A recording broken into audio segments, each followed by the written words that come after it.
Good evening and welcome everybody to another Tuesday night edition of Everybody's. Did we lose Noof? Sounds like it. Yeah. What the? So, welcome everybody to the Tuesday edition of Long Gaming overdue. After Dark. Noof, What? get your ass back here. What? Oh, We there he lost is. you. Get your What? ass What? back here. We need lost to you. stop We leaving. lost you mid-sentence there, Noof. All right, let's try this again. From the mid-sentence, yes, welcome to Gaming After Dark. Yes, I'm your host, Mr. Boom Boom Kaboom. It is good to be here. We got a dynamic show for you. We are missing one of the panel members, which would be Wize Old Gamer. Not quite sure what's up. He did not notify me that he or would not make it, especially since he missed last week. But we do have a great show lined up for you. We have an incredible guest who we'll get to in just a moment. But first, let's catch up with our current panel. Say hello to the chat. Mr. Cerebral Poltergeist is in the Yeah, that's right. Hey, Noof, house you're tonight. robot What's a little happening, bit. Cerebral Paul? If you're downloading porn, Noof, you need to stop because you're roboting a little bit. So Might be having a bad internet connection, or it could be YouTube because last week YouTube, or even tonight on Dealer's podcast, YouTube was acting up. So well, no, I'm talking about on Restream. Just what I'm hearing, the feed I'm hearing is roboting. So just Dealer thought you'd always know, has like to know that. problems in his podcast. interesting. Okay, well, Yeah. See. let's Anyway, see. so, maybe it's yeah, something I've in my been- settings. I've But been anyway, no good go ahead. I've been doing, of course, everybody's been, my friends on Xbox knows I've been playing that Disney game. New patch coming out tomorrow. I'm ready. I've also been playing a little bit of Scorn, cool stuff. And as of today, I've been playing Plague's Tale, having a heck of a lot of fun with that game. So there you go.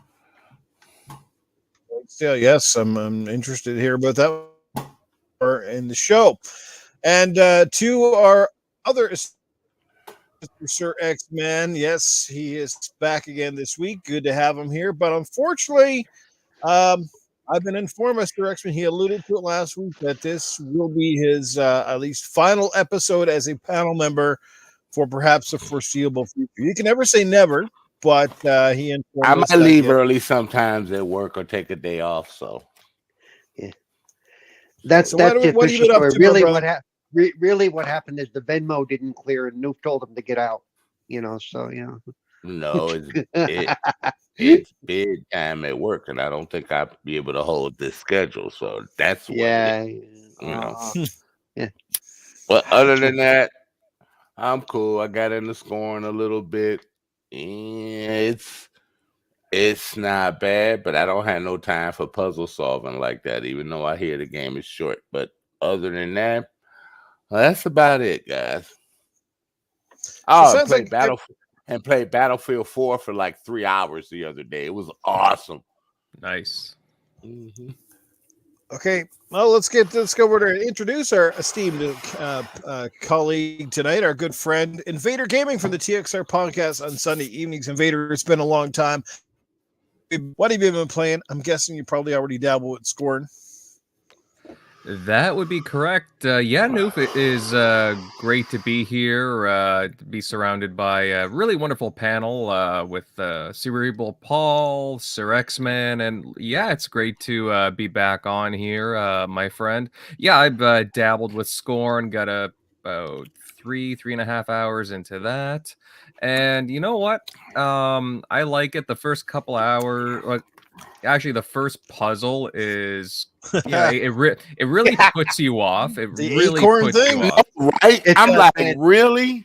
If Yeah. you don't make it past that first puzzle, you're like, screw it. I really don't care. No, and I'll be honest. I don't blame people for being like, you know what, screw this. But like because they got you in like this room, like this gigantic room, and then you're supposed to go off here, go off there, and then the acorn like puzzle. But With after the door, I'm like, okay, I did not have any idea I was supposed to. No, I'm not spoiling anything, people, but I'm gonna tell you right, so it make it a little easier at the end. When you see that little white dot at that door with the hole in it, hold it and then press the button. but no, I ain't lying. I'm sorry. No, you're right. You're right. And I thought I they was lost for an hour. Yeah, no, and I don't blame you. And I thought, I don't mind being dropped in when you have to like find out everything.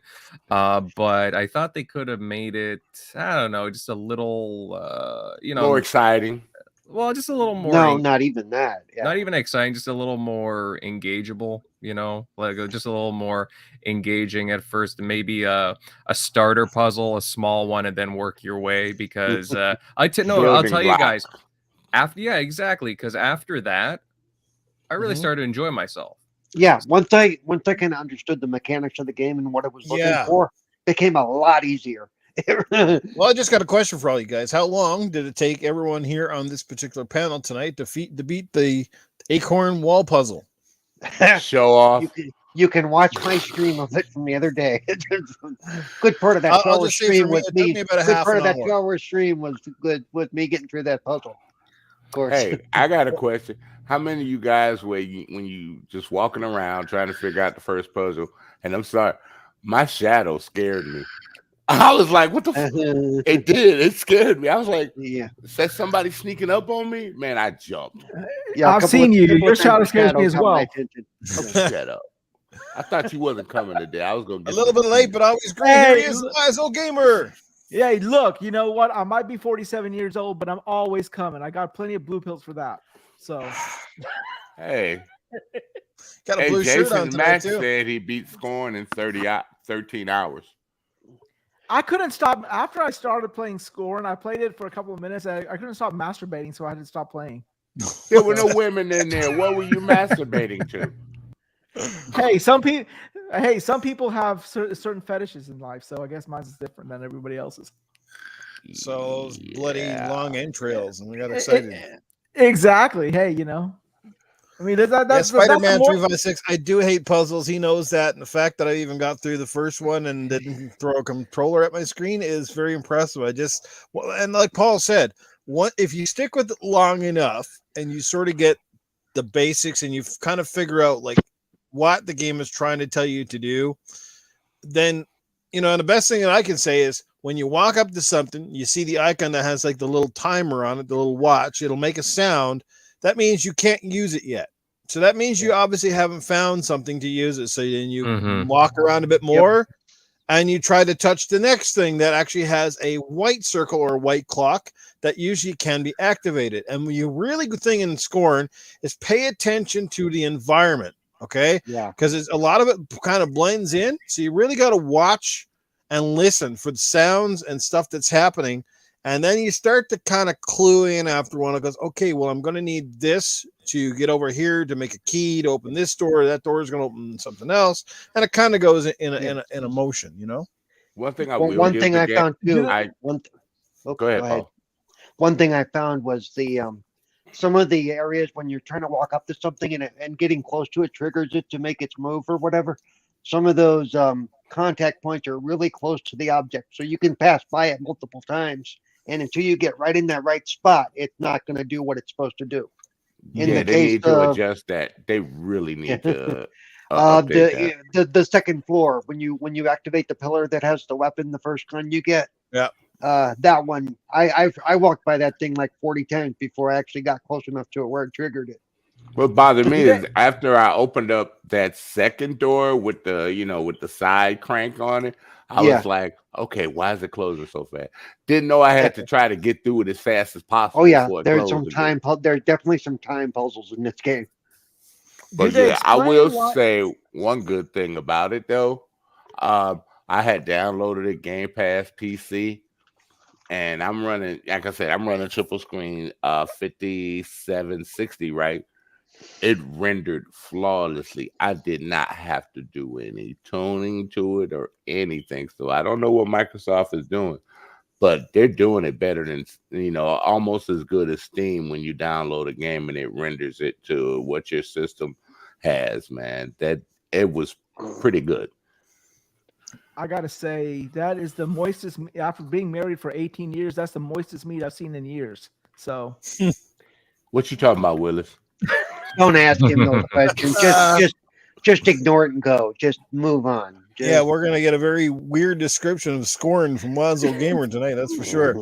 Let's catch up with the chat real quick before we jump right into the meat and potatoes of the topic tonight. And as always, Doggy Dog is in the chat tonight. What's going on, Doggy Dog? And he has dropped the first super chat of the evening, so I'm going to bring it up on the screen and take it away, Mr. Paul.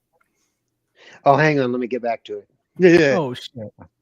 No, hang on. Let me find it because Yes, it's not Sir X-Men. He'll have to get out his glasses. I've not been hugging Yeah. years. So go ahead. I've not been Dog hugging said the years. good evening, new panel and chat. Oh, there you go. Paulie beat you to it. Fear and love. okay. Next guy in the chat. Well, one of the guys in the chat, Paul, you might as well read out his name. He's here. You know the guy. Joe Dunmore, welcome. You know, Good. I'm mad at you, Joe, because when Noof left Good Morning Xbox, you stopped showing up, and now we're here, and here you are again. See, I thought it was me. I thought it was me that you were coming to see, but I guess not. You know, I feel kind of let down. No, kidding, dude. Iceman, Timma up in here. We got Draven Arrow in the chat. We Sentinel. got Kylo Milo. What's happening? Tell us, Ray, what's going on? Spider-Man 356 always swinging into the chat. Good to see you here, my brother.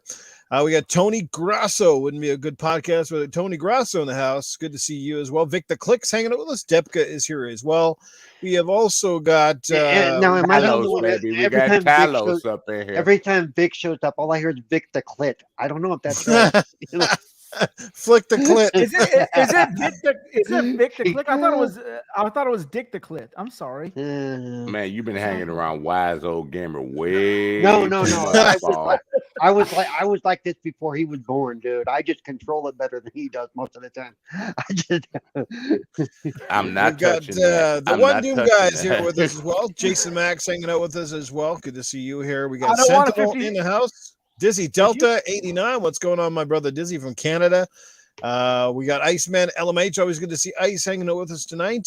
We got a great crew here. Yes, indeed. And I think we've caught just about up with everybody. So Hey, again, do thank touch you all it, for would that being be here. considered- Without you guys, this would be pointless. So If you do touch it, would that be considered pedophilia? I thought that was pedophilia. Get it right. All righty. So anyway, well, obviously we're talking. Well, just quickly. Obviously, a lot of us have been playing Scorn. How do you guys feel about the game? You know, is this obviously a big bonus for Game Pass? I mean, you're kind of seeing that whole entourage gauntlet of BS out there again, where people are like, yeah, it's typical for Game Pass. I mean, I think for this game, if nothing else, it may have been misleading. I think a lot of us may have had misconceptions of what this game was supposed to be, perhaps leading up to. Because I mean, it really was kept in the dark for a long time, and we didn't really know much about it other than going, "Wow, this game looks kind of grotesquely beautiful." And then it comes out. You know, like I said, we've been playing it. And for, like I said, people who've given it some time and trying to understand it, you kind of have to appreciate it for what it is. And it's a very visceral kind of game. It's a game that, you know, obviously graphically, it's like very little games we've ever seen before. Obviously borrowing heavily from the artwork of H.R. Geiger, who is responsible for the Alien movie franchise, like the artwork there and Prometheus and stuff like that. So it borrows heavily from that. But you know, like I said, it doesn't hold your hands. It doesn't bore you with long, crazy narratives. It basically is like literally, if you were dropped into the middle of some alien spaceship, this is probably about as close as it's going to get, because you kind of just wake up and you have to figure shit out on your own, and there's nothing pointing the way. There's no maps. There, you know, you just walk around and pick at everything until the scabs fall off. You know, so weren't these the designers of the original Prey? If I remember, I have no idea. I don't Could know. be. I do know that think when they I'm playing the were. game, yeah, when I'm playing the game, I do keep expecting xenomorphs to pop out. It does very much have. Does very True much enough. have an Well, I'm talking about the original Prey. the It's a good sound. one. No, I'm talking about aliens. Dude. Xenomorph is what the Oh the yeah, I alien- know what you're talking about. Yeah. Okay, thank you. But just the mood and the sounds and stuff, it very much takes you into that type of, you know, world, and it's like, oh my god, this is creepy, you know. You know, Paul, as I was playing it too, I was actually thinking, you know what? I can see how Paul might actually enjoy this game, because first of all, it's a game that doesn't rely too heavily on like a lot of over crazy mechanics and a lot of like first person shooter like Yeah. twitchy skills, like like you could basically play it with some mobility or coordinational issues and still have a pretty good time with it. Yeah, I was because the first thing I do when I load up a game is I look at the accessibility options and I look at one. There's nothing here. Hey, it's got nothing. Well, that's because they made the game very simplistic. Well, That's but see, going in, I didn't know that. So all I see is okay. They have the colorblind modes, and that's it. That's all that was there. Like, There's yeah, color this in that could be- game. What? Yeah, this could be really, really bad. But no, but you're right because of the simplistics of the mechanics.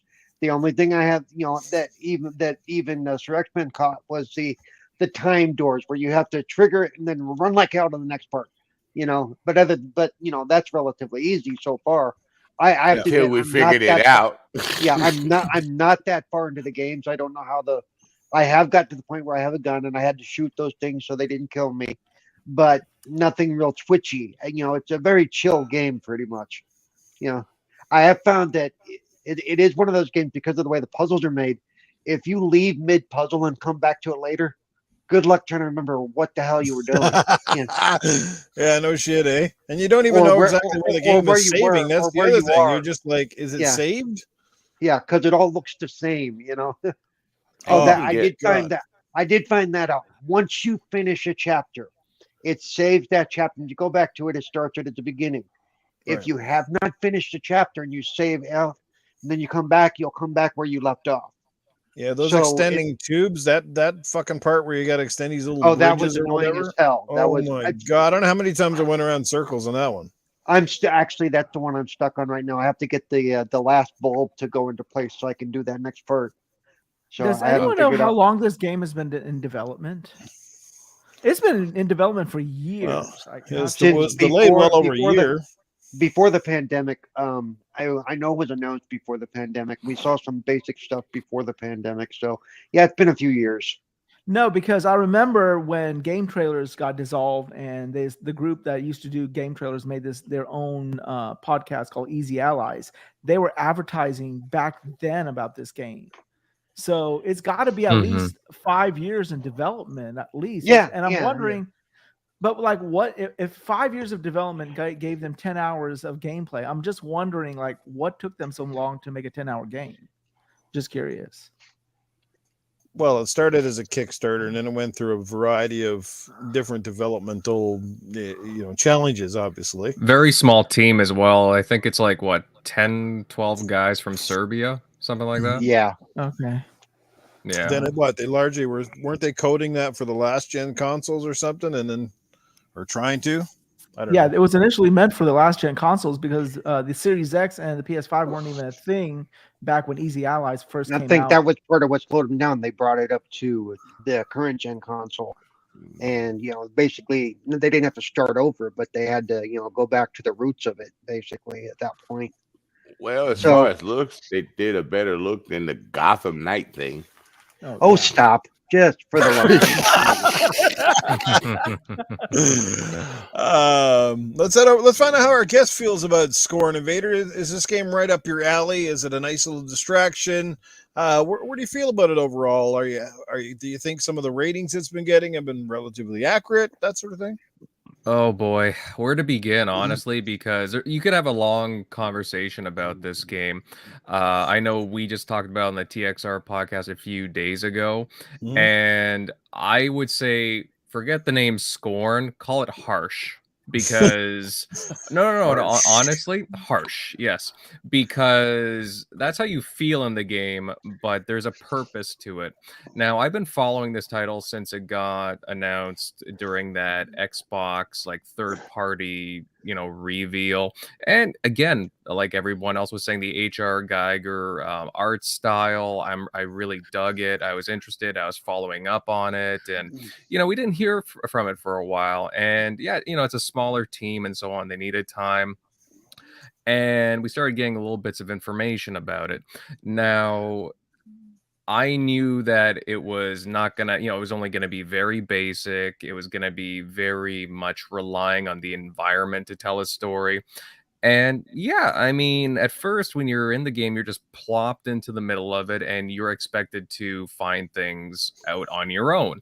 It's a puzzle game, and really, I mean, you're learning things through the environment. The environment itself is telling the story, because there's no audio logs, there's nothing to read, no little scraps of paper that are so common in game. You know what I mean, like little notes, etc. Everything is told through the environment, and for better or for worse, that's how it's done. I mean, and I can really appreciate that. It's back to kind of basics of gaming in a lot of ways. Yep. You know what it reminds me of? It reminds me of Myst. Do you remember Myst when it first? Vaguely. Yeah, which was basically a puzzle game where you were basically dropped into a situation and you had to figure out different aspects of it to move on.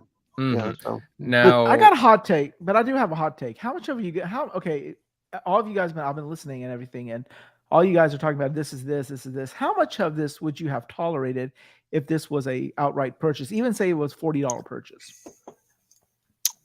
I could have dug it for $40. I really could. For $40, I could have probably been, but if it was an $89 title or whatever the hell they are in Canada, usually $79 at least, I think I would have felt a little bit misled. I could see it one of those games that if I didn't stay patient enough to get through the first few puzzles, I'd probably traded in already.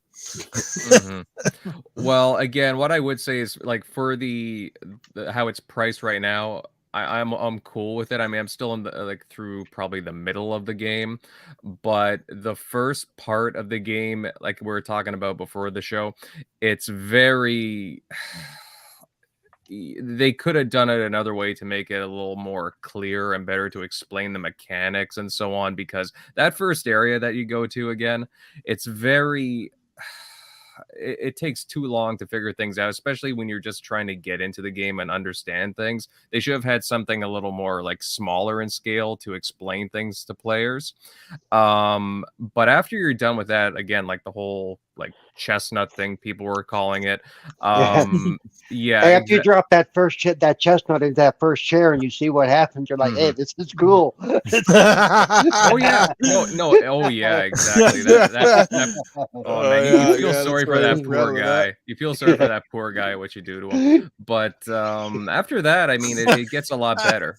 It gets a lot better. The only thing I would complain about is I wish there was a dodge mechanic in the game, because like those little bastards that you meet a little further in the game that like shoot at you and attack you, like they hit you with pinpoint accuracy, and I just wish there was like some kind of a dodge mechanic or something. I did notice that the character does. After tonight's show, by the way, we're going to rename Cerebral Paul a Sadistic Paul. Am I right? Does it feel like the character moves awfully slow? Yeah, I mean, they could have. Well, did you see the guy? The guy looks like he's on death's door. I'm surprised he can even move. He looks like he just came out of a veg and fucking doesn't know his ass from his elbow, and he got shit falling out of him, and the environment is squishy. Okay, he looks like one of Jeffrey Dahmer's victims who's got away. So. Oh, you need help so badly. But the game is just, I don't know, is tedious a good word to kind of explain it? At times, yeah. At times, yeah, but I don't think in general I don't find it tedious. I just I know they say it takes about 2 hours to really feel the game and get your vibe for it, but this generation, we don't have no time. I mean, we don't have no patience anymore for games like that. That people don't. We had games like that back in the day, but it was a different feeling back then. Now, if a game don't draw you in about an hour or 2 hours, a lot of people rip it and give up on it. That's a true fact. Well, I hate to say it, though, that sometimes that can be their loss. Okay, I'm just saying. I mean, I know what you're saying, Paul, but it's the way it is of today. Do you think this game was only possible because of Game Pass's existence? No. I think this game is going to get a lot more eyes on it because of Game Pass, and there in turn may encourage other developers to do more projects that are like this. as opposed to the opposite way around, where budgets aren't necessarily holding people back. And you got a little bit of the marketing from Xbox and stuff, like, because obviously they've been talking about the game and putting, you know, tiles and different things up and stuff. So I think it's essentially the perfect game for Game Pass. And I'm not dissuading it because of scores. I think for Game Pass to offer to succeed and be successful in the long term, it's got to have these games right up alongside of the Forza Horizon. Diversity. Yeah. Right? And to be honest though, guys, I did think it was gonna receive like this kind of review scores like across the board, just because of the nature of it. I mean, the game itself is repulsive, like, but in a good way to me, anyways. But somebody else, again, somebody on my panel a few days ago, he didn't want to be he wanted to skip the scoring conversation because he was just felt that physically repulsed by the gameplay I had. So, and you know, and that's just how, you know, I can understand that, right? You know, as just a natural reaction, I get it. But like, to somebody like me who's into the art style, we're like, used to it. Most of this panel has to look at itself in the mirror every day. Well, here's a thought, guys. Here's a thought. We have to see Sir X-Men every day. Every here's a thought, though. Most of the time it's their first game for this. It's a different type of genre. So with all the feedback that they get from the first game, they'll probably make a lot more improvements in scoring too, to, you know, from the feedback from the first game. Oh, you think there's gonna be a sequel to this game? you never know in this day and age, dude. If people make improvements, it's called porn. But we've all seen it before, where somebody had a bad game on their first outing. You know, it was a good concept. In no way is this a bad game. In no way is this a bad game. Paul, but I'm just giving examples of what people are saying out there, and the developer can take notes off of what's been said. You know, so the next game for that could have a lot more improvements to make it give you more accessibility and make more improvements for the understanding of the game, you know, and make, you know, just a little bit more zeal for the second version of Scorn 2 if they make another one. It's happened before. Forever it's happened before. So you never know. You might see that. It's their first game for this type of game. So I'm just gonna say, anybody's trying it, like I said, be open-minded, give it a little bit of time, and try to get past the first puzzle, because I think once you can get past, like I said, that first stumper, things start to make a little more sense, and it gets a little bit easier as you move forward. Plus you get to see some really cool scenes. You're definitely gonna walk away going, you know what? Well, Paul, that's a great point, because you know what? You can say what you like at the end of the day with Scorn, but I guarantee you many of us will remember this game a lot longer than we'll remember a lot of other games that we played. Well, yeah, it's very impactful. It's very impactful, just, again, with what it's trying to communicate to you. Again, whether that's your cup of tea or not, that's a different story, but it's certainly... I like mine Earl Grey. Oh, yeah, no, totally. Old man likes something great. That's not surprising at all. Hey, it doesn't matter. As long as I can put it in, I don't care.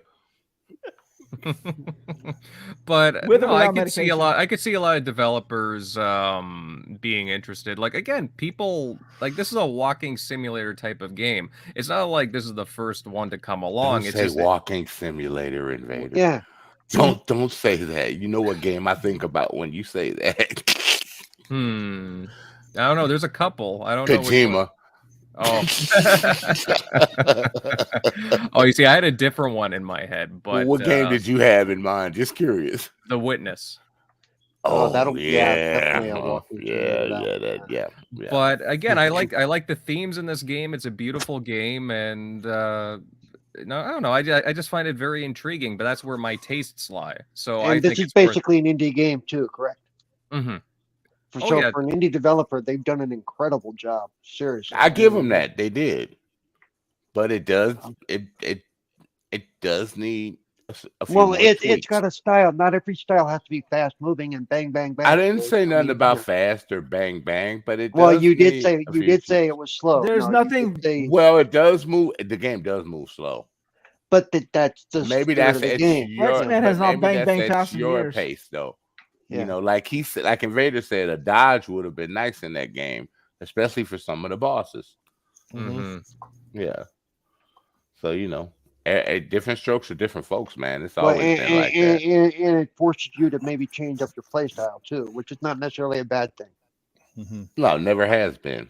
Yeah. I just feel that these developers sort of I don't want to say I hate to use the word lucked out, but I really do believe that they're fortunate that they came out when they did or released when they did, because really I think one of the main reasons Xbox is pushing this game so hard is because really apart from Plague's Tale, there's really not a lot they have for this holiday season, and this Are is you like kidding? Have you looked at the release calendar for Xbox first party? Xbox first party. Oh, I don't give a shit about first party. We're gonna have games to play, dude. I'm That not talking ain't about games no to play. Paul be difficult. Come on. No, he No, brings I up a do. good point. He brings up a good point though, because really, I mean, it's highlighting. I mean, it is a big game right now for Microsoft to push out, especially in Game Pass. Right. And yeah, I mean, there's all kinds of games getting delayed right now, and it's one of these games that's again, it's going to be the highlight in for this month, maybe, and going into early into November. Yeah, Well, I some mean, I people wouldn't will say try that it because I eventually. think Plague's Tale in a way has already not buried it, but I have both, because I have Game Pass, and right now I'm on Plague's Tale. I will go back to scoring at Oh some no, there's point. no, and you're absolutely correct. I mean, there are other games, but I mean, if this was like a Right. normal season, though, Oh, I it mean, would it would have been yeah. swamped. It would have been. It would have totally disappeared if it was basically buy this see, game this for is- $30 or $40. It But would see, have this is totally my biggest disappeared. problem. Like in the chat, Albert G said, now he said Plague's Tale Requiem is a good Game Pass game. I don't want a good Game Pass game. I want a good game, period, irrespective of whether the thing is fucking on Game Pass or on PlayStation. Right. Mhm. And that's You the thing want that's a good bothering game me. the other competitors don't have. I think Plague's Tale would have done, especially Requiem after the first one. Plague's Tale Requiem would have done fine as a standalone game outside of Game Pass, because a lot of people liked the first game. They loved the first game. My They biggest would've fear is charged- that. I mean, my biggest fear is I don't want Game Pass to be a freaking crutch, and that's the thing. It's not. It's not. All that talk on the internet about that the weaker games going to Game Pass it's BS. Forza's not a weaker game. Halo's usually not a weaker game. You say usually not. Well, this release has had its issues. I mean, come on. Okay. Well, any This is final boring. thoughts on this one? Because trying to move the needle, this really wasn't part of my intended conversation, but it's interesting. Like I said, where our thoughts on this game have materialized. Either At which least way, we all played it. yeah, that's just it. At least everybody's giving it a shot and an honest effort, and you see where it goes. Maybe this game gets a sequel down the road, or maybe the devs move on to something else. But you got to applaud the guys for trying to do something definitely different. There's no question about that. So, yeah, all right. Let's catch up with the chat again. As I said, Albert G joining us tonight, as well as Abacab. What's going on, Abacab? We've got Sentinel in the house. I saw Salty's Gaming hanging out with us earlier. Good to see you, Salty. Clement O'Bear is here with us as well. Our good brother Mav, Mr. Fun Speculation, is in the house. Caper Grant here as well. Dizzy Delta. Sentinel, yes, we got some great people. Depka is here as well. Great crew tonight, guys. Thank you so much for the support. We got 33 amazing people hanging out here. Good stuff. Cyber Gunter's here. We got Crazy Greek Dude as well. Fantastic crew. Thank you, guys. Hit that like and Hey, share, here. everybody. Let's get them views up. Let's go. Come on, let's do this. Before you move on to the next topic, I got a question about a comment you just said in passing. You said that at least they're trying something different. Are they? I mean, if it's a walking simulator that's a puzzle game, apart from their atmosphere, what's so different about it? Well, that in itself is very different. Execution. The execution. I mean, I played a lot of games in the years, and I played a lot of puzzles, but there's nothing straightforward about this game. Like it's a puzzle just trying to figure out what the puzzle is. Like, you know what I mean? Like nothing in this game just oozes, you got to go do this or do that. It's really like go into this world, explore the living shit out of it, press everything you can, and hopefully you can put two and two together, which obviously for some people is frustrating the living devil out of them. And for other people, they look at the challenge and go, okay, I'm up for this challenge. I'm going to give it some time and see where it goes. I mean, is it an amazing game? I don't think there's anybody who can sit here and think it was amazing from what we played of it, but I definitely think there's a space for it, and I'm definitely glad there's games like this and they exist out there. Like I said, some people will play it for 20 minutes, and that's about as much as they'll ever play. And some people will finish it and enjoy it. So, like I said, I'm just glad that Game Pass, again, will have a little bit of everything, and they're not afraid to put some games out there like this. Yep, and to kind of stretch that a little bit, that kind of question is the same thing. You could say the same thing about movies and books. Once you've seen a mystery movie, why do you have to see any other? Aren't they? Isn't it the same thing? It's not. It's about the execution. It's about how they tell the story. I think someone said it best, Paul. They said this game is more alien than some of the Aliens games that came out. This is true. Yeah, I will say one thing about the game. It is a relaxing game, though. Yeah, it's a chill. No, I'm not trying to knock it down bad or nothing, but it compared to everything that we played, it's fast-paced, moving, and very, just hectic sometimes. It's a relaxing game. No, can't everyone picture Sir X-Men behind some butcher block, chopping away, hacking away at some cow meat, and saying this is relaxing or something? Only if you're tied down to the log, buddy. Will I start chopping? No, the point he's getting to is true. You can be in the middle of this game and stop in the hallway you're standing in, go off and do other stuff. It's not one of those where you have to be paying attention 24/7, all the time. Yeah. And so it allows you to, kind of go at it in a chill way. The pacing is different than most of the other games we play. Alrighty. Well, just curious. Now that we get into our main topic, the meat and potatoes, and this is going to get interesting, and hopefully Invader can stick around for a personal. We'll get him to definitely start us out on this one. Is a 30 frames per second debate. I mean, I don't know. Nothing was really promised per se.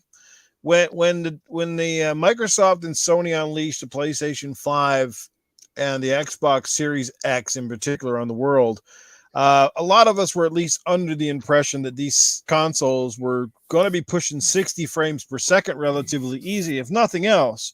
Like I said, it was never a promise. There was nothing put up on a big sign that says all games will run. But I think that's sort of been the target. And a lot of gamers certainly feel that that's where it needs to be and are kind of kerfuddled that here we are a couple of years in and developers are still struggling. Now, I definitely can get the case a little bit more with Gotham Knights. Okay, it's a much larger game. It's sort of open world. You're also running co-op. But when a game like A Plague's Tale Requiem is struggling to hit 30 and it's a single player story-based game, I don't know. It starts to raise some questions for me, and you start second guessing. Is it the hardware? Is it the developer? Is it a mix of both? Is it time? What is going on here? Where do you guys stand on this issue? Me personally, I think there should at least always be the option of a performance mode. So if you got to run the damn thing at 1080 and get 60, I think a lot of us can settle with that. But I mean, I love the 4K. I love lush visuals. But again, you think it's the whole ray tracing aspect and all these other bells and whistles that seem to really tax consoles to pieces that are slowing down stuff. Because honestly, I'd nix ray tracing altogether if this is the option we're going to stand for. So where do you stand on it? How do you feel about the current crop? And is this something that we're going to see more of? Or do you think in time we're going to see less of it because of the backlash? Invader, sum that one up if you can. Oh boy, yeah, that's the hot debate over the past couple of days, isn't it? Look, I don't know if there's a simple answer behind it. Again, I'm not a game developer, so hey guys, please humble me in the chat, comments, whatever. But I don't to me, I've never been one that's always harping on social media. Oh, I gotta have 60 frames, whatever. I gotta have 4K, whatever. I'm more interested in, I don't know, gameplay itself. I'm more interested in just when I get a console again, I'm happy that I have these powerful consoles, but at the same time, I have a console. I don't have a PC, right? So I already know that I'm gonna be outdated as soon as I get this box at home. I like the simpleness of consoles. With that being said, there are other games that, Gotham Knights, Noof, you said that Gotham Knights, it's not a game that I'm really particularly interested in per se, but it's an open world co-op game, correct? Yes. I mean, there are other games that are open world kind of co-op-y games that are able to do 60 frames per second, if I'm not mistaken. Isn't like Borderlands 3, for example? I'm pretty sure that's a 60 frames per second game. I mean, I could be mistaken, but that's what I've heard. Like there are other developers out there that can get the juice out of these systems. These systems can perform to that level. So I'm wondering if it's not the console itself, but I don't know, maybe it's about time constraints, deadlines, money, manpower. I mean, it could be a lot of things. I mean, we already had a developer already kind of backtrack on his comments already about the Xbox Series S in particular. Who knows? There could have been some talk from other developers in the studio about this, but like honestly, like whatever. It's not a really big deal to me personally. Like, if I like a game, I'm gonna play it. Right. Do honestly. you, in the future, do you think this is also one of the big reasons that a lot of console companies and stuff are really pushing cloud, so that at some point in the future they can get away from this whole hardware aspect that often either holds back the games potentially, because with cloud you don't need the hardware and everything runs relatively smoothly right out of the box, because again they have processors on their end that do all the heavy lifting. Ain't got to worry about no updates because the game comes complete with cloud. Yep. Yeah. Well, again, I like the multi-pronged kind of thing that Microsoft is going on, and other publishers are catching up to as well. Obviously, with on the console side, PC side, cloud, and so on. Not that I really take advantage of cloud, to be honest with you. I still think that it's going to be a long time before we're really engaging with the cloud. But I've heard a lot of good things from people interacting with xCloud. A lot of people who used Stadia. I mean, sorry to Stadia guys, but a lot of people said that the Stadia's technology was actually pretty good. I never had any time with it personally, but again, like, this is a situation where we're gonna have to find out, like, again, more information about when does the game come out. Do you know? Anybody? Gotham Knights next week or the end of this week. It does. Okay, I didn't even realize that. Yeah. Again, it's not a game that I really had on my radar, so I just thought that it looked kind of cool personally. I like the design to it, but again, I would just wait for other impressions. Noof, you had mentioned Plague's Tale as well. That's running on 30 frames per second. Yep, 30 to 40 on all 30 to 40, yeah. 40, on all consoles. I mean, that might be the case right now, but I mean, couldn't they give that a patch in a couple of months, something like that? I mean, that's possible. Yeah, it's kind of funny because the old game though at least ran at 30. Am I correct, guys? The very first game. Yeah. I mean, I don't know. I haven't seen the new game and I haven't played it yet, but I mean, obviously graphically, it doesn't look like it's night and day. I mean, obviously, I'm sure they've added a bunch of stuff, but like this is the thing. Like they had their old game running 30. So I'm curious now to see where Sony goes with God of War now after this whole thing, right? Because if God of War comes out and it doesn't have at least a performance mode, which I'm pretty sure it will be. It'll probably have their 4K mode and their performance mode, much like Horizon Forbidden West, right? Well, again, how do we know that? How do we know that they didn't want to? They could have, maybe they want to delay the game, but then they're like, oh, you know what? Next year it's looking pretty packed as is, and now they're forced to release in this time frame, and they're like, oh, you know what? We can't get it to this spec right now. Maybe we'll wait a few months and we'll put out that patch. That was actually my thought on Gotham Knights, because of the timing of them announcing that they can't get it, that they're releasing it at 30. That they probably have every intention of at least trying to get it to. They can probably get it to 60, but it's not a good 60 right now. You know what I'm saying? Right. It's not gonna. But here's another aspect. People I'm able to see. I'm gonna get 60 if I know a game, and I love my Xbox Series X and my X, but I know if a game can't do 60 on the console, I'll just play it on the PC. I know I'll get 60 frames a second there. But here's the thing: some people are not talking about the speed at which the game is being played. Like if you look at Gotham Knights, it's a pretty high pace, high impact, really quick, quick reflex type game. You're fighting these, you're fighting that.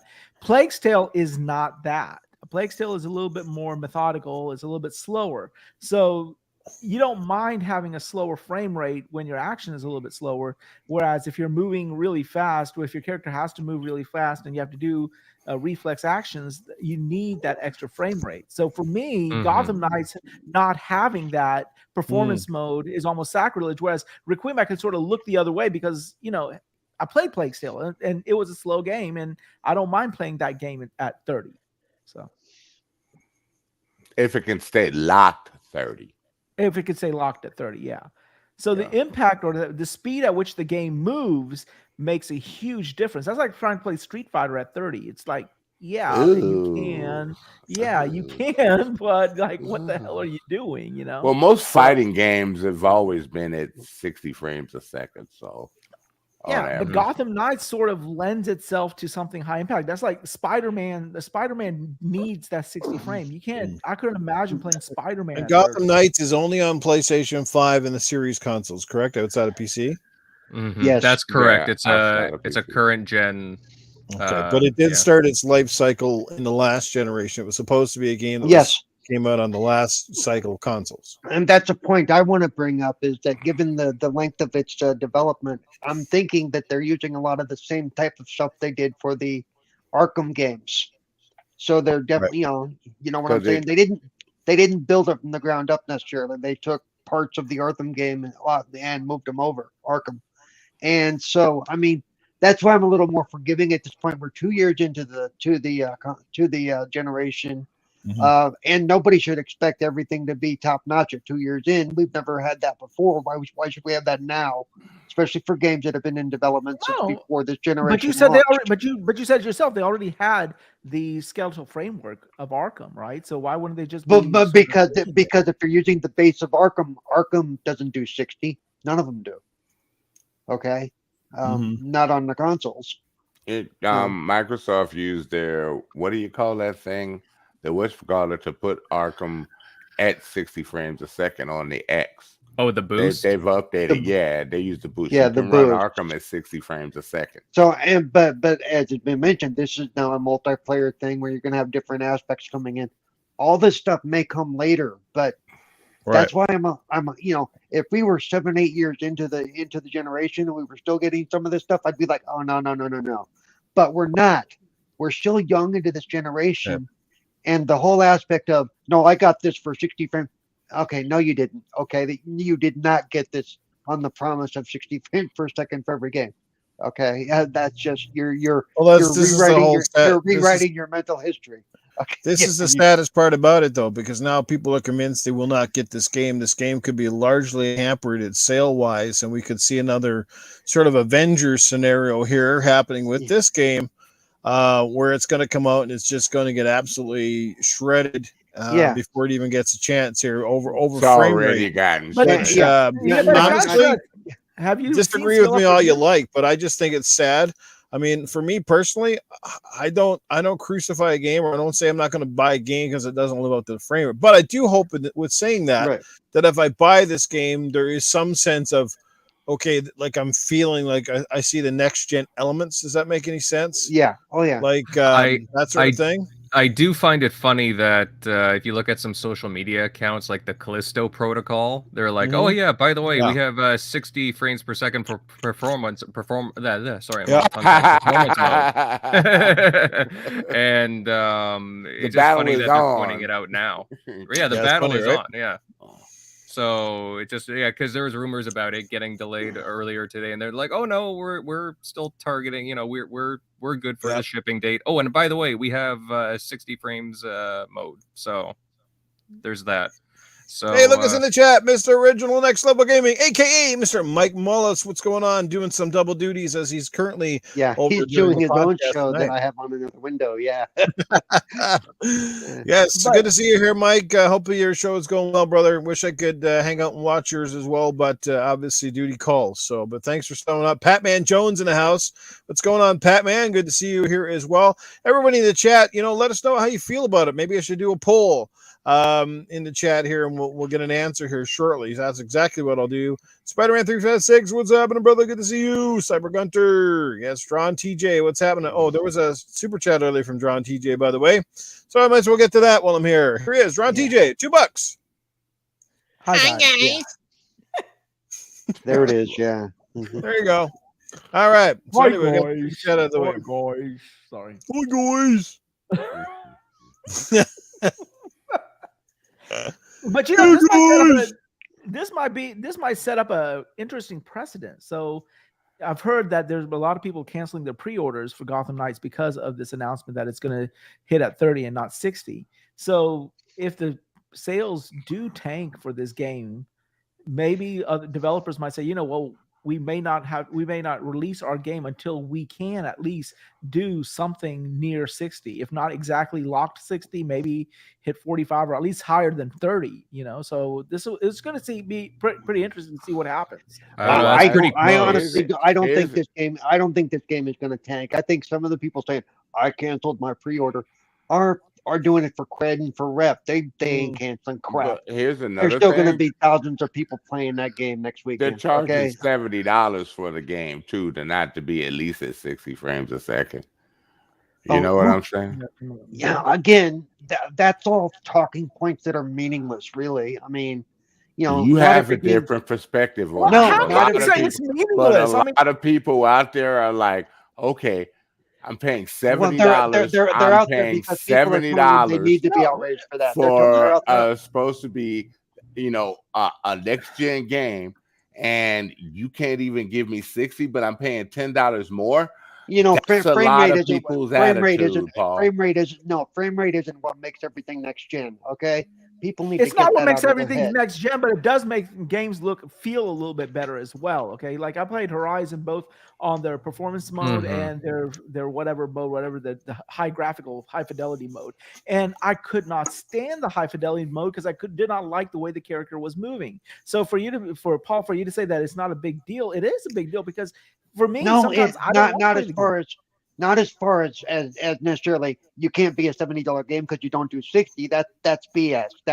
That's fault. That's Okay, false what if it was an statement, $80 game that couldn't do 60? Doesn't you know what? matter. There are plenty of those that we paid for. You know why is it different now? Why is it different with this game that it can't be 70 because If it doesn't? you want the game, No. Why Paul, is because it it's a different next now? gen go ahead only. and Because get it. it's It's a next gen because only game. it's a Okay, next so gen only now game. you're saying next gen only has to be 60. It has to See? offer at least a 60 No, option. it Yes. doesn't. It does no. Because that's not everything that makes it next gen. Okay. Of course, it's not. There's a lot of things that go on under the hood Now, that make it next gen.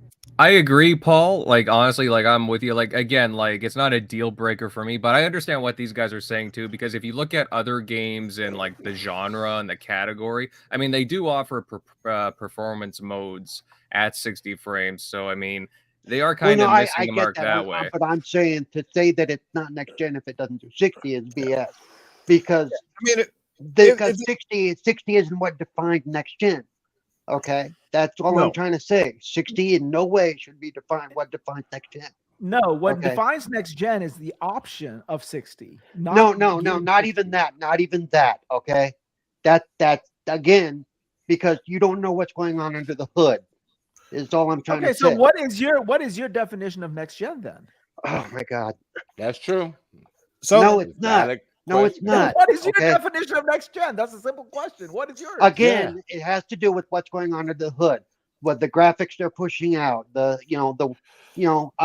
wasn't impressed with the graphics. I'm trying to say. You know what? Plague's Tale is next gen, and it's not doing it for the frame rate. It's doing it for the visual graphics and the acuity. It's beautiful. Okay, they can't do that on the previous gen. That's what makes it next gen. But Plague Tale is not asking me to pay $70 for their game. They're not offering. They're not telling me a price of. I'm going to ask you this though, Paul. It's not even 70 in the store. I got to ask you this one, Paul. I want to hear your opinion on this. Obviously, with the devs, right? So a lot of us here in this chat, a lot of people in the chat and on this panel believe that Gotham Knights can run possibly at 60. Obviously, the PC is able to do it, right? We get it, two different things. But my question is, why haven't the devs come out and at least maybe stated something like that? Like, yeah, right now, guys, in order to make deadline, the game is going to run at 30, but in the future, we hope to have a 60 frame performance mode to kind of just at least ease people into it. Kind of like Cyberpunk sort of said, our game is not Yeah. really ready, but we're going to keep updating. Like, is there? Yeah. Why do you think they did that? I wish they would. I wish they would, because, like I said, with the timing of that announcement tells me that they were probably working on it, and they can probably tag 60, but they can't get it to be a stable 60 or close enough to where people aren't going to be going, holy shit, notice that frame rate drop. Because even I would notice a 20 whatever frame rate drop in any game. So if it's not stable, I can think, okay, we still need to work on this. Why they aren't more open about that, I don't know, but I think that's something we're always going to have to deal with in the gaming industry, that they're not always going to be open about the problems they're having. But what about this game have you seen that A, Warren says it to be $70, and B, makes it a quote unquote next gen game? I have not seen anything from the previews that would make me say, oh my God, this is a next gen game. I don't mind taking it at 30 frames per second. Again, we haven't really seen what it does. We haven't seen how well it flows, even at 30. Having 4 people in an what they call an open world, and let's see how really open world it really is, and how well that functions, because that opens up, from a programming standpoint, that opens up a whole lot of stuff. That the machine's got to track where 4 people are on the map and the 4 different things they're doing, and how they're affecting the area around them, and how that affects the other players that are further away. Blah blah blah. Because I don't know if it's going to be. Because even like X-Men, or not X-Men, but the Marvel game that's out there right now. Yes, it's 4-player, but it's not really open world. It's pseudo open world. It puts you, it moves you into a relatively small area, and then you do whatever you're going to do. It's based in a linear right area. It's linear, even though it looks more, open world, but it's not really. Yeah, So Tomb Raiders are like that. But Tomb Raider runs at 60 frames a second. Have y'all seen Skill Up's review of this game, or like first impressions of this game? No, I haven't. Break Well, it down.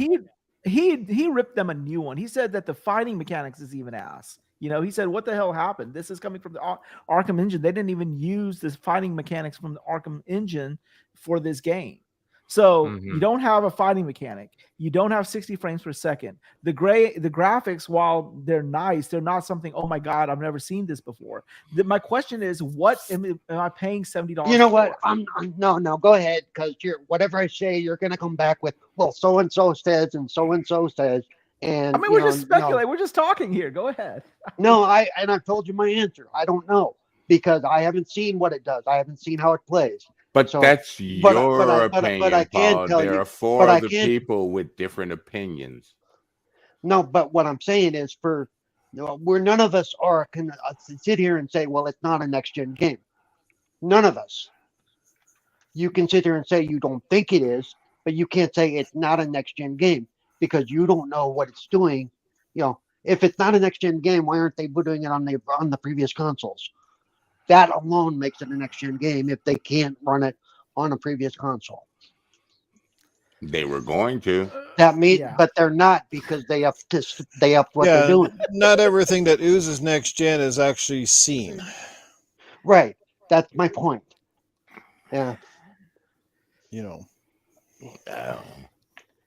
I'm not getting it, so. Until you work under the hood and understand what it's doing, then you really have no room to speak.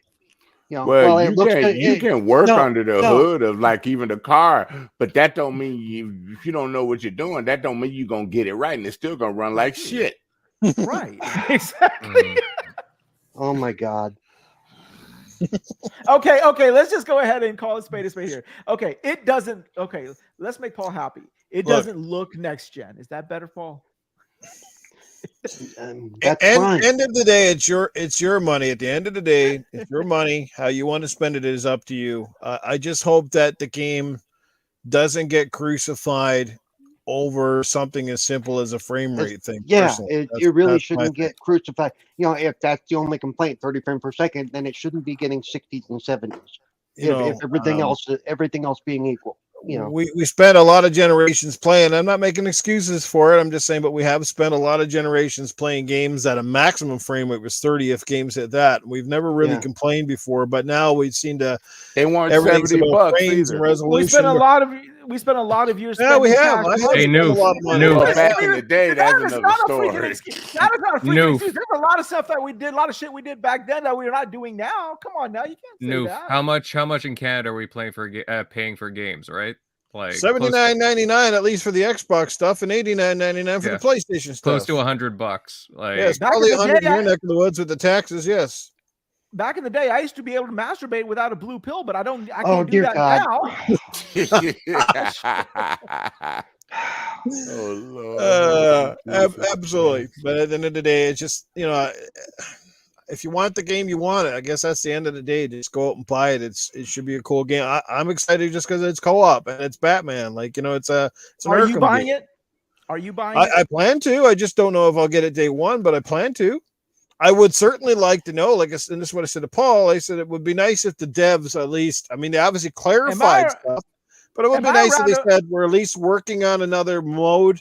It's coming down the road. Give us some time, because at least then you could go out and buy the game, try to enjoy it for what it is, and then hopefully they'll have that mode down there, which they might anyway. But it would have been at least nice for them to be able to. You're deflecting the question. Will you pay full retail price for this game Yes. as it stands right now?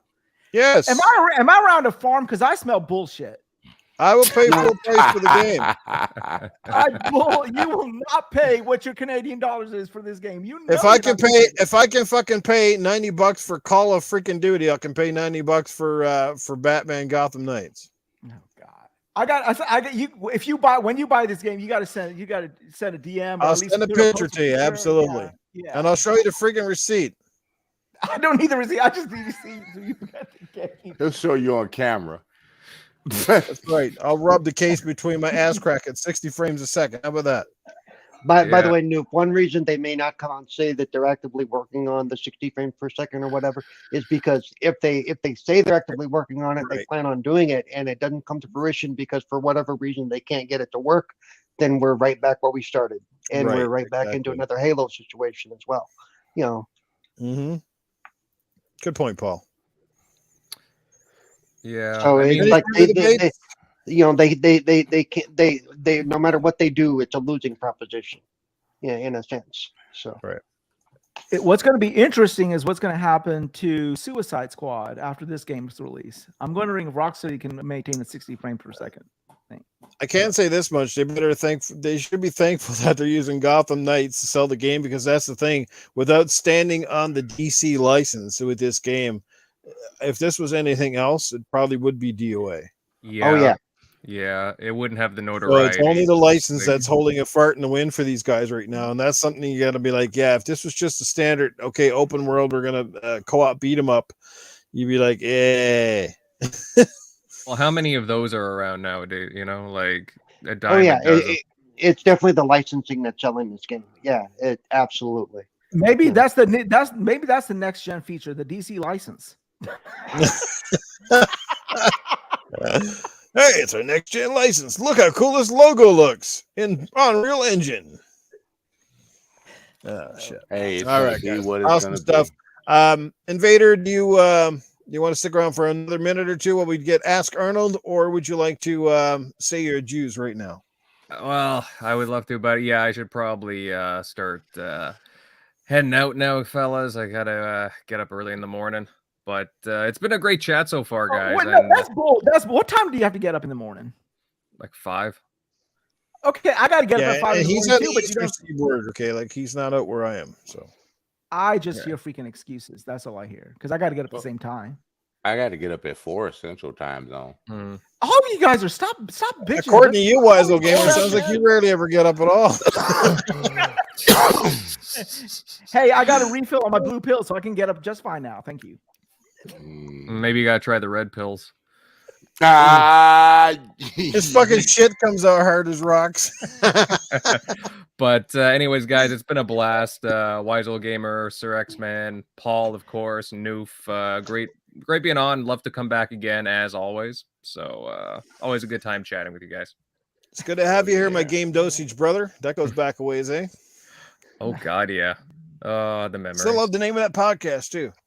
Yeah, no, game dosage worked pretty well. I love the time that we had there with the crew that we had. Yeah, it was fun until Glitch decided he was never going to show up half the time.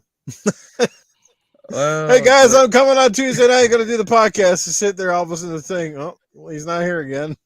Yeah, so it's like, yeah, Noof, you, me, want to do Yeah, the I show? guess it's up in the air. Who's hosting the show? Yeah, it was like that every week. It was hilarious. What shit. a mess. But Shout out to Glitch Joe. Good guy.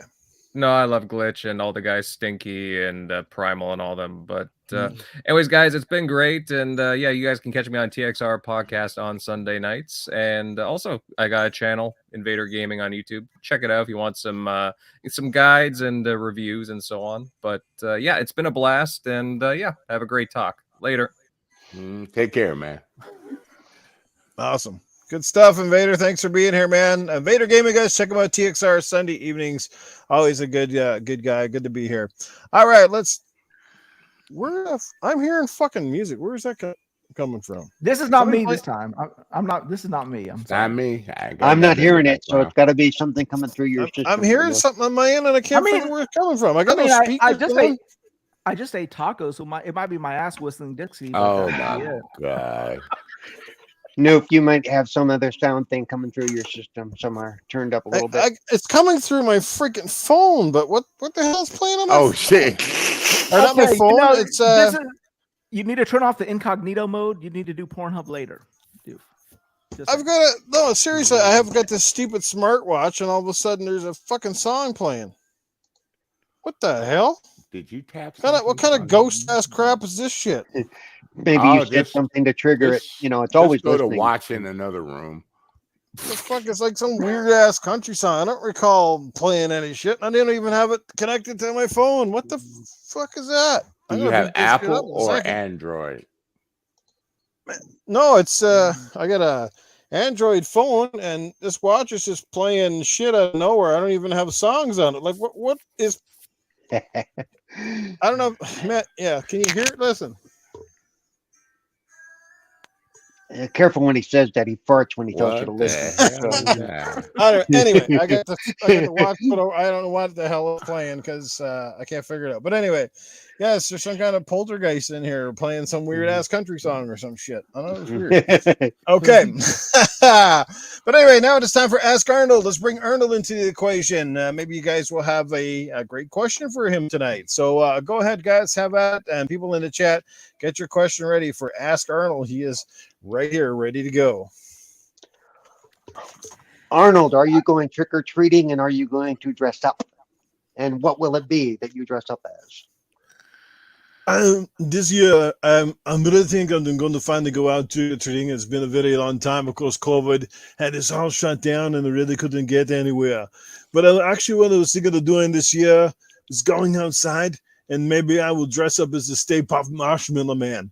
I think that would be really good. I would go around and I would it'd be a really cool costume. And maybe I'll light myself on fire and it'd be like farting marshmallows all over the ground or something. It'd be kind of crazy. And to bring on the Ghostbusters. I'll bring my donkey and all of this stuff out there and we'll have a good time. You're going to steal their candy, ain't you? I got a question.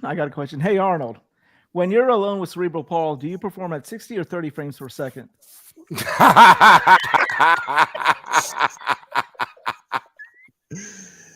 It all depends on the underwear his developer made for him.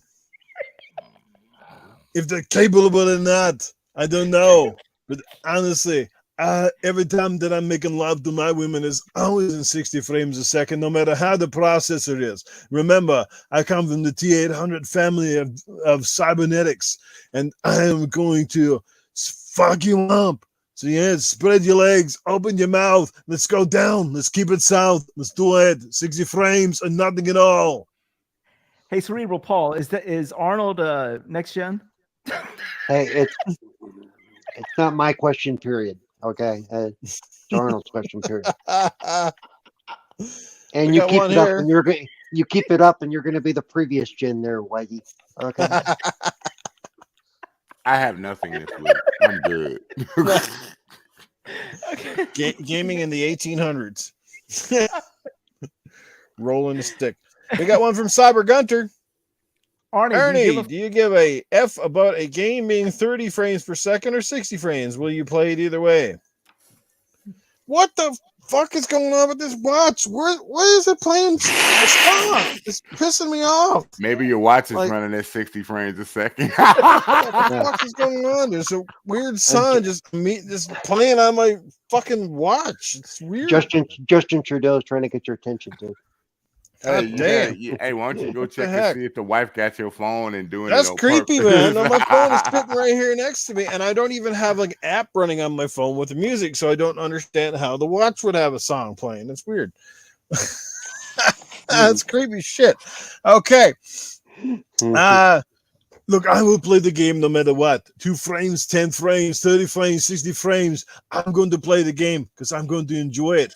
You know what I mean? I mean, look back in the Atari 2600 days. They had like what, 3 frames a second? Little ball going across the screen, plink blank, whatever. You know what I mean? Like we've all gotten jaded. I don't know why we're all so obsessed with all this resolution and all the frames and all this other crap. Just put on the game, play it, enjoy it. You know, unless it's unplayable, which means it's broken piece of ass, or it's just the frame rate is so bad it's like buffering on YouTube.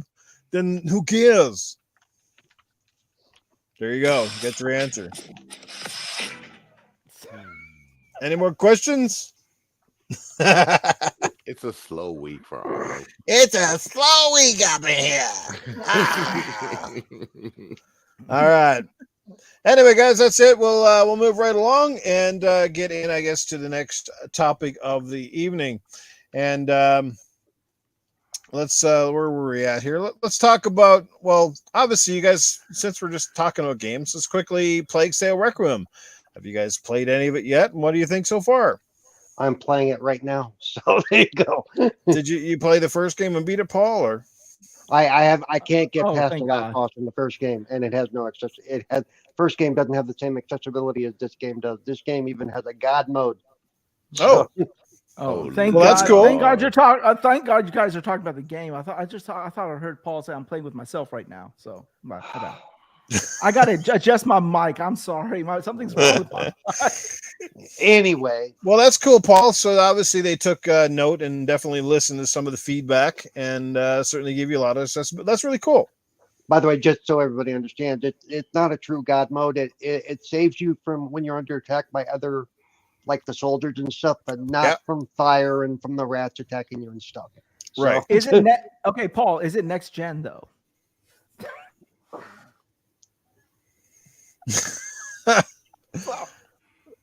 There's a reason I keep my camera off on this show. I'll just say that. We're gonna get the first ever podcast bitch slap going around here in the second. Patoosh.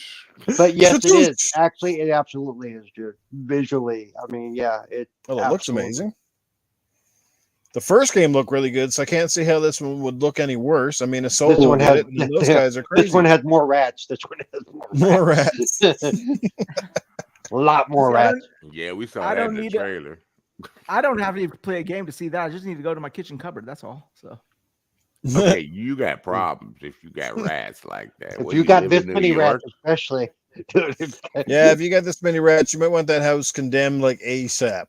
Mm. Cybergunder says, I'm loving it. Beat the first game a couple of months ago. Yes, it was one of those gems from the last gen that was highly overlooked and only started to get a little bit of traction more or less after the second game kind of got announced. I think people started to stand up and go, well, what's this, Plague's Tale about? And didn't somebody give that game, did they give it away free at one point, the first game? It was Or maybe on not. Game Pass for a while. Yes, it wasn't Game Pass, correct. They Yes. gave So it with actually, games. They gave it away with Games with Gold. Gotcha. Yeah, because I remember something like that because I know I picked it up. I can't remember if I bought it or if I got it through one I of the got free it. things. I got like it through that. Games with Gold too, so I own it. Yeah, but I Or love the whatever you first game. this is the same developer that did Flight Sim, right? Asobo? Correct. Yep. Wow. Which is kind of crazy when you think about it, like how they went from A Plague's Tale, then they went to Flight Sim, and now back to the second game. It's very diverse and talented studio, no doubt about it. That's why Microsoft's gonna pick them up later. Well, it could be. Well, that's what I was going to say. I think if the Microsoft deal with Activision Blizzard falls through, I think they're fucking going to go out and they're gonna snap up a lot of other devs that are out there. I think. and they'll probably still cry about it. But this time they're just going to deal with developers, not major publishers. Oh, well, I personally, and not to get off topic, but I personally hope that if this thing falls through, that Microsoft fucking literally gives up the nice guy act and spanks the shit out of Sony at every Oh opportunity. yeah. Oh, You yeah. saved us $79 million. You know how many just regular developers we can get with that? Yeah.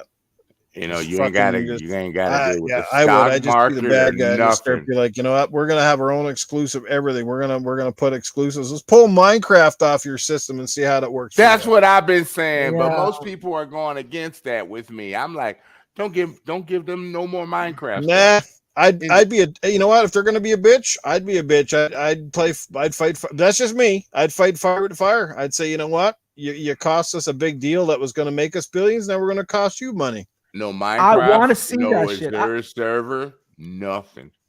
I want to see that. You know, I want to see Microsoft go in total rage mode. I Go would for the love to freaking see jugular, something like man. that. Just you're gonna swing Yeah, your balls that would out be there. Go for it. awesome. That's what I say. If Sony's gonna be a little puss about this whole thing, then go out there, take it. The funny thing would be like, You know how many people would be pissed off if Minecraft came off of PlayStation? An Oh awful lot. Lord, that would be worse than Call of Duty. Yep. I say, well, all's fair in love and war. You guys threw the torch in our fire, so there you go. Oh, they'll be bitching about I that. mean, it too. wouldn't happen. That's just theoretically speaking. Yeah, It's not going to there's happen. a lot of money right? coming in from Minecraft. Yeah, for that's Microsoft. Microsoft yeah. doesn't want to burn their own money, right? But But you know but what? there's other options that they could do moving They forward. started that fight. Yeah. They need to learn to deal with the punishment of that fight. I would say I just- basics like, you know, have you ever wanted a new Bethesda game? The hopes of a new Bethesda game showing up on your console is now dead. Never happened. how much of this is just Sony poking the bear? Like, this is what it feels like to me when I saw that whole. They've been article poking the with bear TNA. since 2013.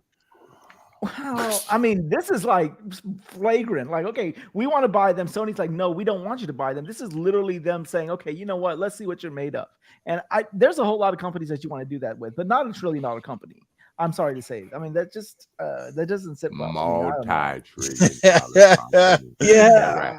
Multi. I mean, Old They could- Satya Nadella putting on his Rambo sash right now. Let me tell you. They could buy Sony for $80 billion. Easy. they could Yeah, do I a saw hostile that. takeover. I saw that meme today. Someone said, "Was it that what happens is Sony? It was an Xbox buys Sony just so they can have their Call of Duty." Mhm. Oh man. Anyway, we're getting off topic. Sorry about that, but It happens. yeah. Anybody else have a chance to try Plague Tale Requiem yet? No. It just came out, so yeah, it's just like it's kind of. Hey, that doesn't stop anybody else. Everybody just moves Yeah, on I'm faster playing speed it. of light. Yeah, I got a see you job. playing it right now. You know, some people I jump went on my through a new- Xbox to see some guys playing like 4 or 5 different games in a row a day. You start out one, and then they're on this other one, then they're on another one. You're like, holy shit, they're just hopping.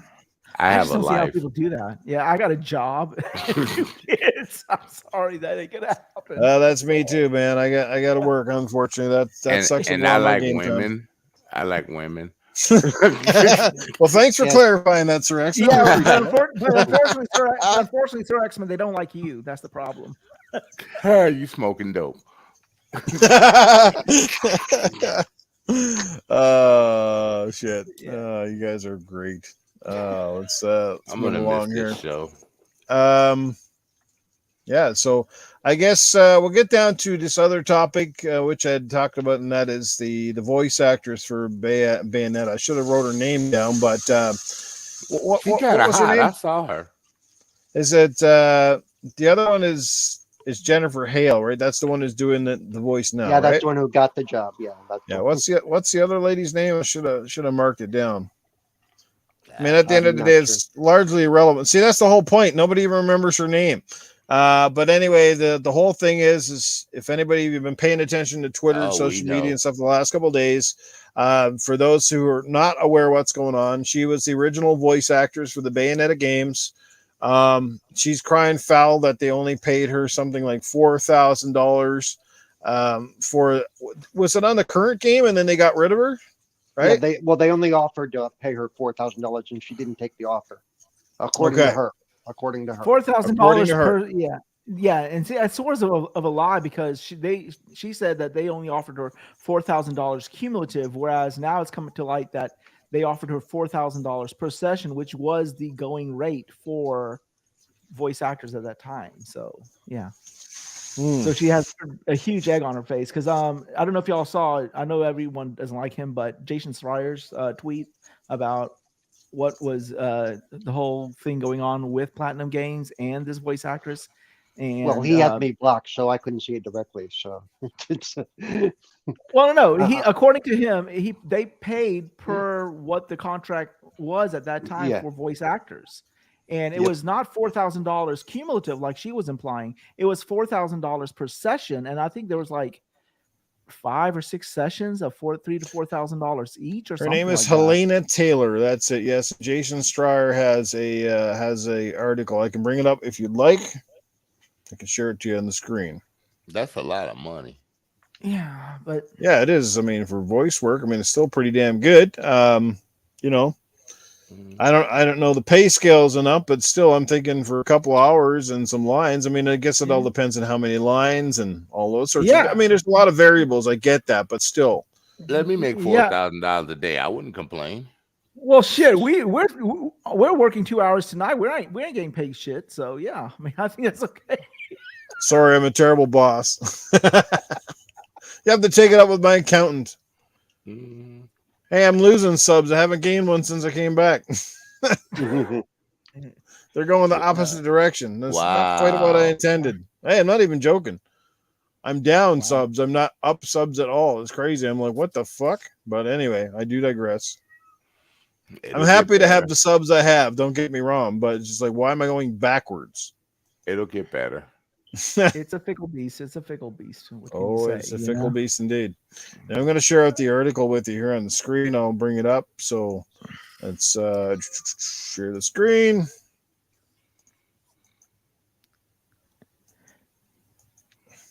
So how much of it do you think she's just whining? Sorry. All right, so here's the article, guys. Going to share it out, get rid of his ads. A tense pay dispute overshadows Nintendo's upcoming Bayonetta 3. The former star Bayonetta series ignited an industry debate over fair compensation by Jason Schreier, October 18th. A pay dispute between the creator of the critically acclaimed video game series and its star voice actor reignited a long-simmering debate over wages in the industry, as is often the case in these sorts of disagreements. The details surrounding negotiations and casting for the upcoming game, Bayonetta 3, are more complicated than what's been portrayed publicly. The feud spilled out in the open over the weekend when Helena Taylor, the star of the first 2 Bayonetta games, said she would not appear in the next iteration, set to be released for Nintendo Switch on October 28th. She posted a series of videos on Saturday and Twitter accusing Nintendo Corporation and the game's developer Platinum Games of offering her a total of $4,000 to reprise her role. She said she rejected the lowball offer and asked fans to refrain from buying the game. If you're someone who cares about people, who cares about the world around you, who cares of who gets hurt with these financial decisions, then I urge you to boycott this game, Taylor said in one of the videos, which I think that's definitely going well out there. Anyway, I won't bore you with the rest of the article. It is there. You guys can read it on the screen if you wish. Who wants to continue on with this conversation here? The funny thing was when a Dreamcast guy made a video after this tweet came out, and he was basically telling all of his fans to sort of boycott Bayonetta 3 as well because of all of this. But it's the same story. It's basically she saw the success of the Bayonetta franchise, and she's like, why not me as well? And I mean, it's unfortunate that people think this way, but I mean, it's when you come and look at the actual contract that she had, it was fair game. Now, is it fair, or is it fair like that? That's what they're paying voice actors. That's not for me to decide. But I mean, that seems like a lot of money for voice work. I don't know how stressful voice work is, but $4,000 a day. I wish I had a job that paid me $4,000 a session. So I can't say. I mean, it just seems like somebody's just trying to get more money. Yeah. In an email, Taylor described this account as an absolute lie and said Platinum was trying to save their ass and the game. She said she stood by everything she said in the video. I would like to put my whole bloody franchise behind me quickly and get on with my life in theater. Representatives for Platinum Games and Nintendo didn't respond to requests for comment. Hideki Kamiya, the executive director of Bayonetta 3, called Taylor's allegations sad and deplorable in a Twitter post. Again, there's always two sides of the story, but again, she should have known what she was getting paid, and I'm guaranteeing she got paid more or offered more to do this game than she probably did for the first couple, I would imagine. I guess the real salt in the wound is they went out and got Jennifer Hale, who's a more well-known voice actress, to replace her, which kind of has to definitely sting. Yeah, but I mean, like, for any work contract, people should know what they're getting up front, and you can't kind of hold a company ransom because all of a sudden, oh, well, this game has turned out to be very successful.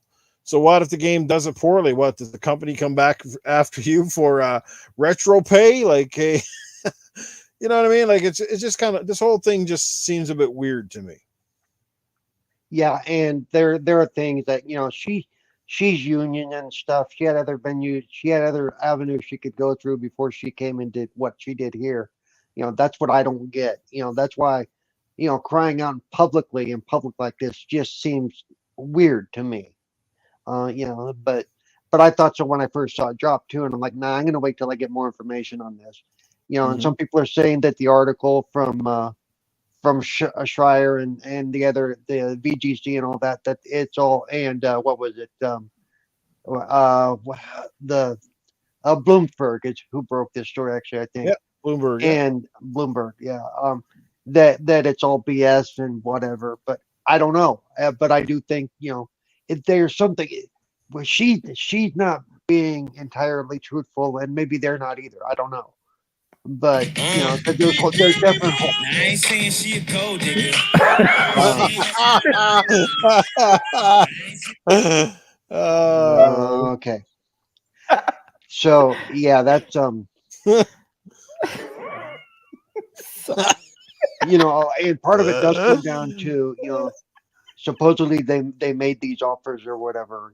I don't know, but we'll see. It is what it is.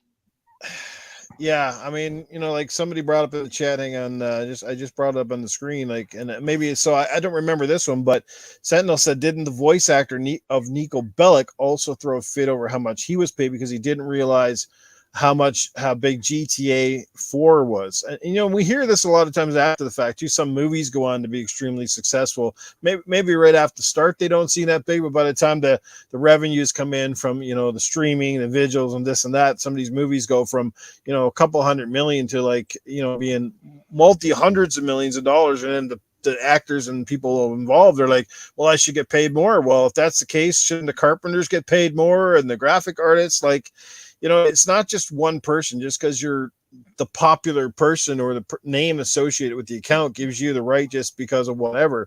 And she can come out and complain all she wants. It's fine, but asking people to boycott the game, I think that's going a bit far, personally. And like, I think it sucks. Like I said, I would we can't always assume we know both sides of the story, but there's definitely more to it than just, I didn't get paid fairly. She at least should not have took from it what to I'm saying. arbitration to the union first. That's what she should have did. Yeah, that was your first step. And since you went out and blasted like that, the union will probably say, we can't represent you because you didn't come to us first with the situation. Therefore, and then where she may have really cut her throat was she admitted she broke an NDA. And we all know what happens if you break an NDA. Yeah. You get nothing. Plus, they can come after you. Nobody. But okay, it's not like she's like Super a Charles chat. Martinet. Wize Gamers talking. Super chat. Let's get to this one right before we continue our conversation. This one comes in from good friend on the East Coast, Mr. Caper Grant 692. He drops $10 in the super chat. Mr. Paul, would you like to read it or shall I? No, because I'm not looking at the screen, but I'm looking. Great show tonight. That's why. Great show tonight. Glad I could make it to the live chat tonight. You're welcome, buddy. Welcome. Glad you could be here, Caper. Always good to see you, bro. Hope things are good on the East Coast. I know they went through a shit storm of literal proportions. Like I said, I guess that's how life always brings us back down. We're here complaining about frame rates and games, and there's people out there with no power and houses blown away in storms, and we're all kind of like, video games. Like I Bigger fish to always fry say, in this real world. life always comes first. Absolutely. It's Real like life, just Sarah's like me, grand- always comes first. Sorry. Yeah. What'd you say? I Your knew he was penis gonna comes say first. something. What? Real life just is just like me, always comes first. So, all right. You selfish bastard. I gotta go for mine. I'm sorry. There's a bunch of gold diggers out here. I gotta go. For I mean, mine. I wish the woman well. I mean, and I hope that she continues to find work in the industry. But at the same time, She might have got boy, blackballed. No, she but just also- made it worse for herself. Okay, So so like everyone here knows who is the voice actor for Mario. Everyone knows that. That's right? great. I mean, he's a Oh God, household we don't name. want to talk about that. No. We're not going to get into that. But like, if he James came out and started- Martinet, well, I mean, if he would have came or out Sir and Charles said something- Martinet, sorry.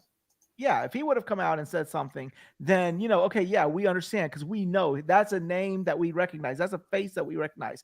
We don't know this woman. I mean, she says she does it. Like, okay, yeah, I'm just being facetious when I say this, but anyone could have done that voice, and nobody would have known, been the wiser, to be honest with you.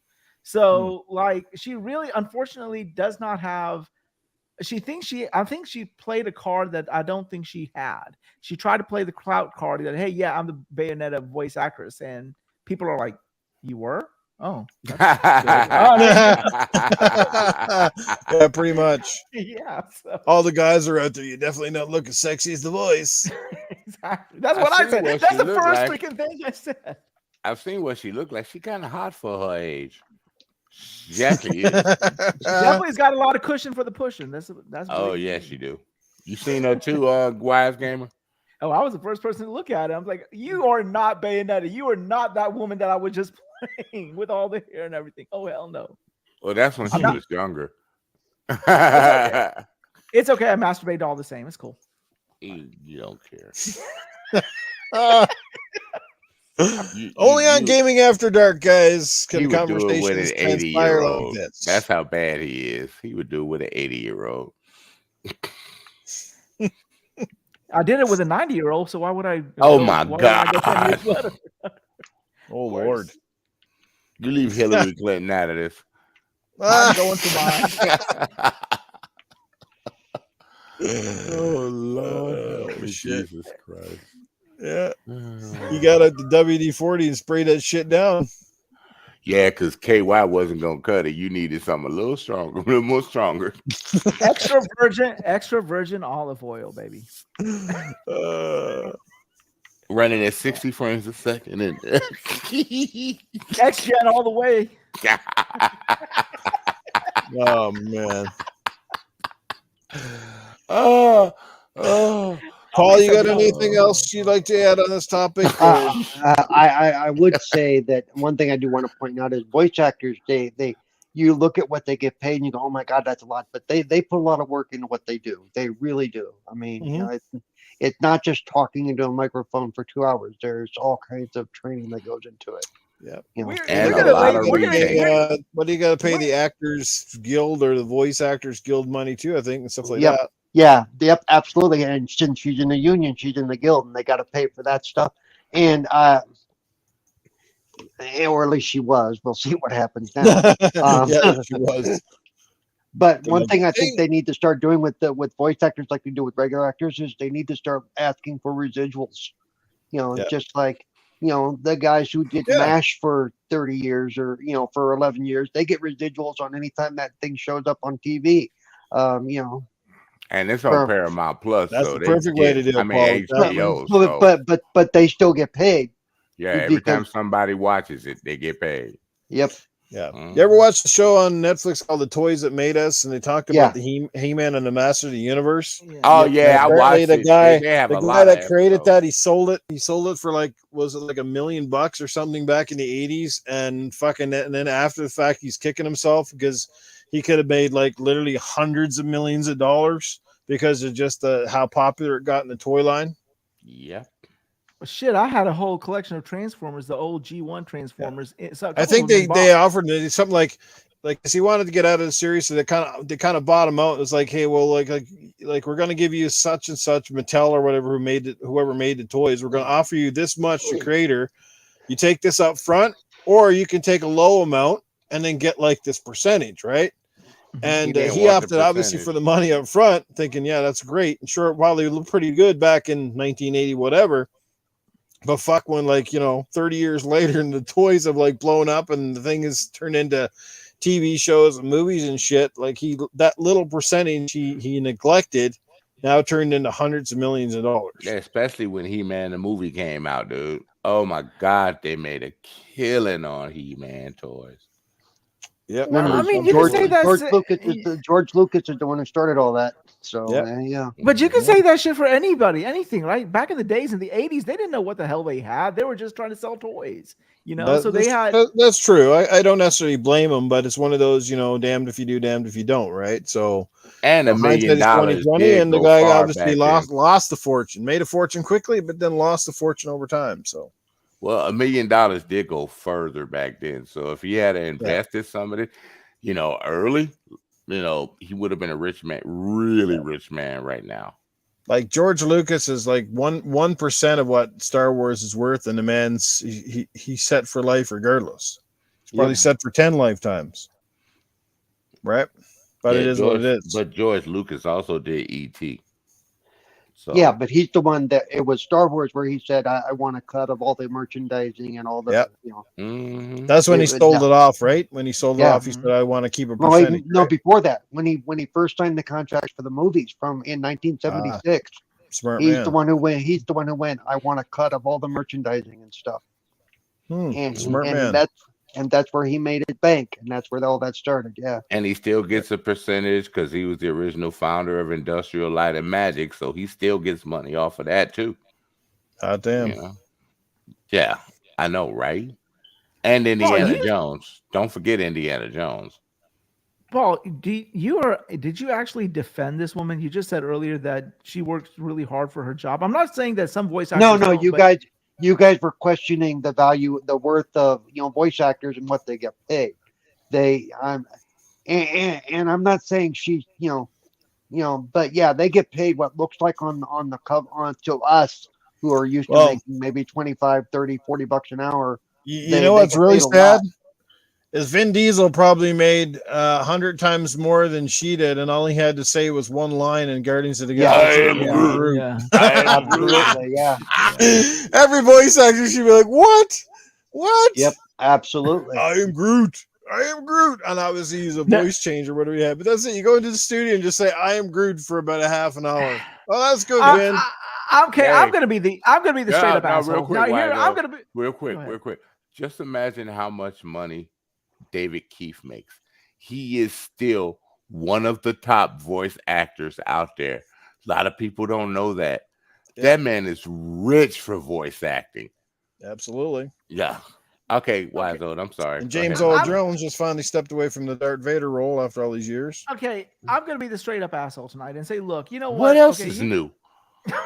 Hey, at least I can be an asshole. At least my asshole is still open. I don't have a colostomy bag like you do, so it's okay. Oh Lord, I know, right? No, but I'm gonna be the straight up asshole here and say, look, I am sorry. It doesn't look like voice actors work that hard. Okay. Just go ahead and stick a fork in me.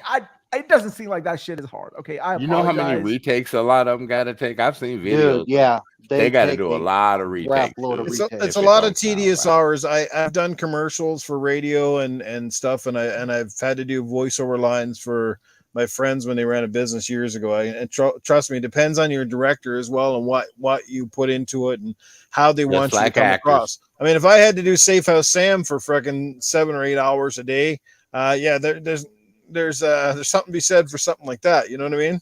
You can barely speak the next day now after doing these voices. Okay, you're doing Safe House Sam. This woman is just doing her voice. Right. So, I don't really see her really, It's a talent. I talk like me. Yes. Oh, you want to play, huh? Okay, let me whip this out. Let me remove the hair from my ass as it turns into guns. You almost stop talking like this. You almost stop talking like this. This is not worth the price. This is not worth the price. How do we do this here? It's a poo from The Simpsons. Yeah. but it's just I don't know. It's just The Simpsons. okay. Like your voice. I'll tell you somebody else who really works hard on his voice was the guy who does the English dub for Goku, and he has to do all those screams and all that other crap. Yeah, that seems like a pretty strenuous gig, you know. For with Dragon Nah, Ball, whatever they call it. Just you know? imagine the lady that plays all those voices on The Simpsons, from Bart to Maggie to everybody, dude. And Oh you know yeah, what I'm Yeardley saying? Smith. That's crazy. Yeah, she makes a killing though. Yeah, absolutely. Mhm. She's pretty well paid, I would say. Mm-hmm. No, but even if you're using your regular voice, it's about inflection, and like Noob said, you're doing multiple takes. It's not like one and done most of the time.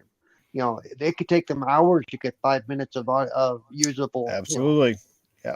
Yeah, like It's the long guy and that did. tedious. It's not as easy, like I said, and, Huh? and you got to have a certain, you got to be able to comprehend the writing and be able, like I said, add inflection or add tones, and again, it is acting. It's not just going in and pulling off a Mr. Bean. Like that guy from Far Cry 6, you know they paid him well. Ubisoft paid him well. to do that Giancarlo person. Esposito. Yep. They Absolutely. paid But him that's well. that's my point. Okay, okay, they paid him well. They paid him well for his image, but that was his voice. That's the same Yep. voice that he used for Gus Fring. Yep. You know, I mean, like, So he it's got the same voice person. and the acting part to get paid for. He That's got like James both. Earl Jones. It's like James Earl Jones playing Darth Vader. Okay, is he really stressing it? That's his normal voice. I mean, I understand what you're saying, multiple takes and everything, but it doesn't seem like he's really straining his vocal cords to be Darth It's Vader. not about straining your vocal cords. It is a talent. It's not just you. Trust me, most people can't walk in and do voiceover work. You know, No, I Yeah. can tell you from having guests on my live radio shows, and very few people can walk in, get behind a microphone, and sound smooth as butter without having a big script or rehearsed. You know what I mean? Yeah, like James Earl Jones' last movie. Is that before he died, a Transformers movie, he made a great Unicron, dude. It was That was perfect, not James That Earl wasn't- Jones. no, That's that was- sacrilege. that was Orson Welles. That was Orson Welles. Welles. Yeah, I'm sorry. I'm just tired. You know me when it gets late. But Orson Welles, man, he played the perfect Unicron, man. His voice was perfect for that show. Just imagine how many takes that he had to do at his age to get that voice down. You know what I'm saying? Yeah, because And he was Leonard like Nimoy too. he was like 200 pounds overweight, though. That's why. That's why he had to strain his voice.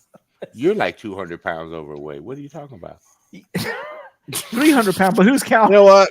I just thought when James Earl Jones is getting up in his years, when he passes away, I think it would be a crying shame that at his funeral they do not play the Darth Vader Grand March or whatever the song. Oh, fuck that! I want them to say this is CNN.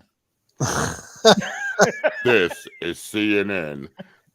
or what is it right now? It's Arby's. We have the meat. That is him as well. That's the meat. We have. Oh wow. Okay, it's okay. Okay, now like in the recent histories, like the most iconic voice that we have in gaming right now, apart from Mario, is Kratos's boy. You know, doesn't look like he's training himself to say that. It just sounds like his normal voice. It's not about straining yourself, dude. Seriously, it's not about. Well, this is Wize Old Gamer we're talking about. He strains all the time. When they come do- on when out. they- I know you can come on out. I'm ready to use this toilet paper. Oh, You can yeah, ask that- Not Snoop, he's again. done- you can ask Snoop. He's done radio. There are times that after his shift, I'm sure that his voice was shot, and he had to do things to take care of his vocal cords and stuff. You know, Lemon tea.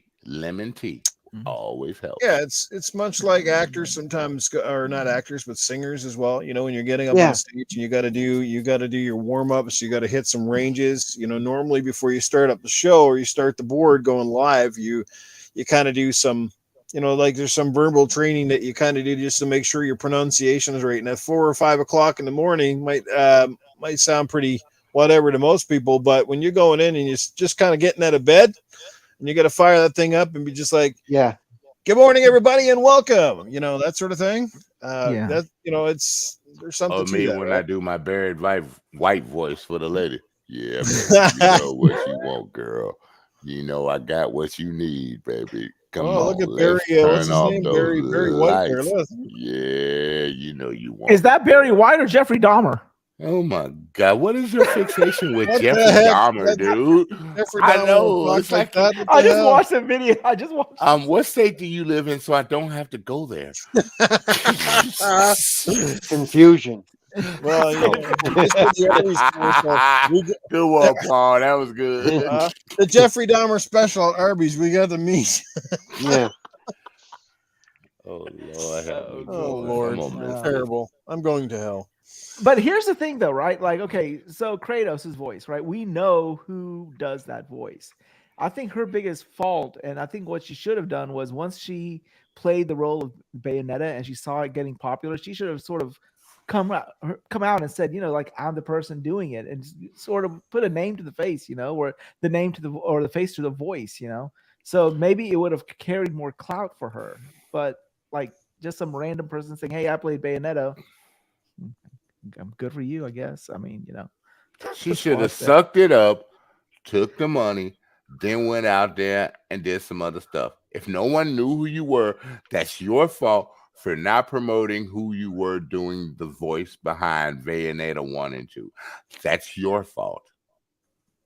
You should have put it out there because she said she hasn't worked on a game in years. Are we talking years? She said. So that's your fault for not letting people know who you were so you could put yourself out there in the industry, But now you want people to know who you are and you're upset about it.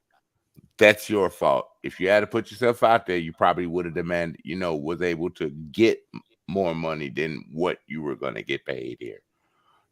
I know it's a lot of money, but that's a lot of money to people, a lot of people out there. Everything's a case by case basis as well.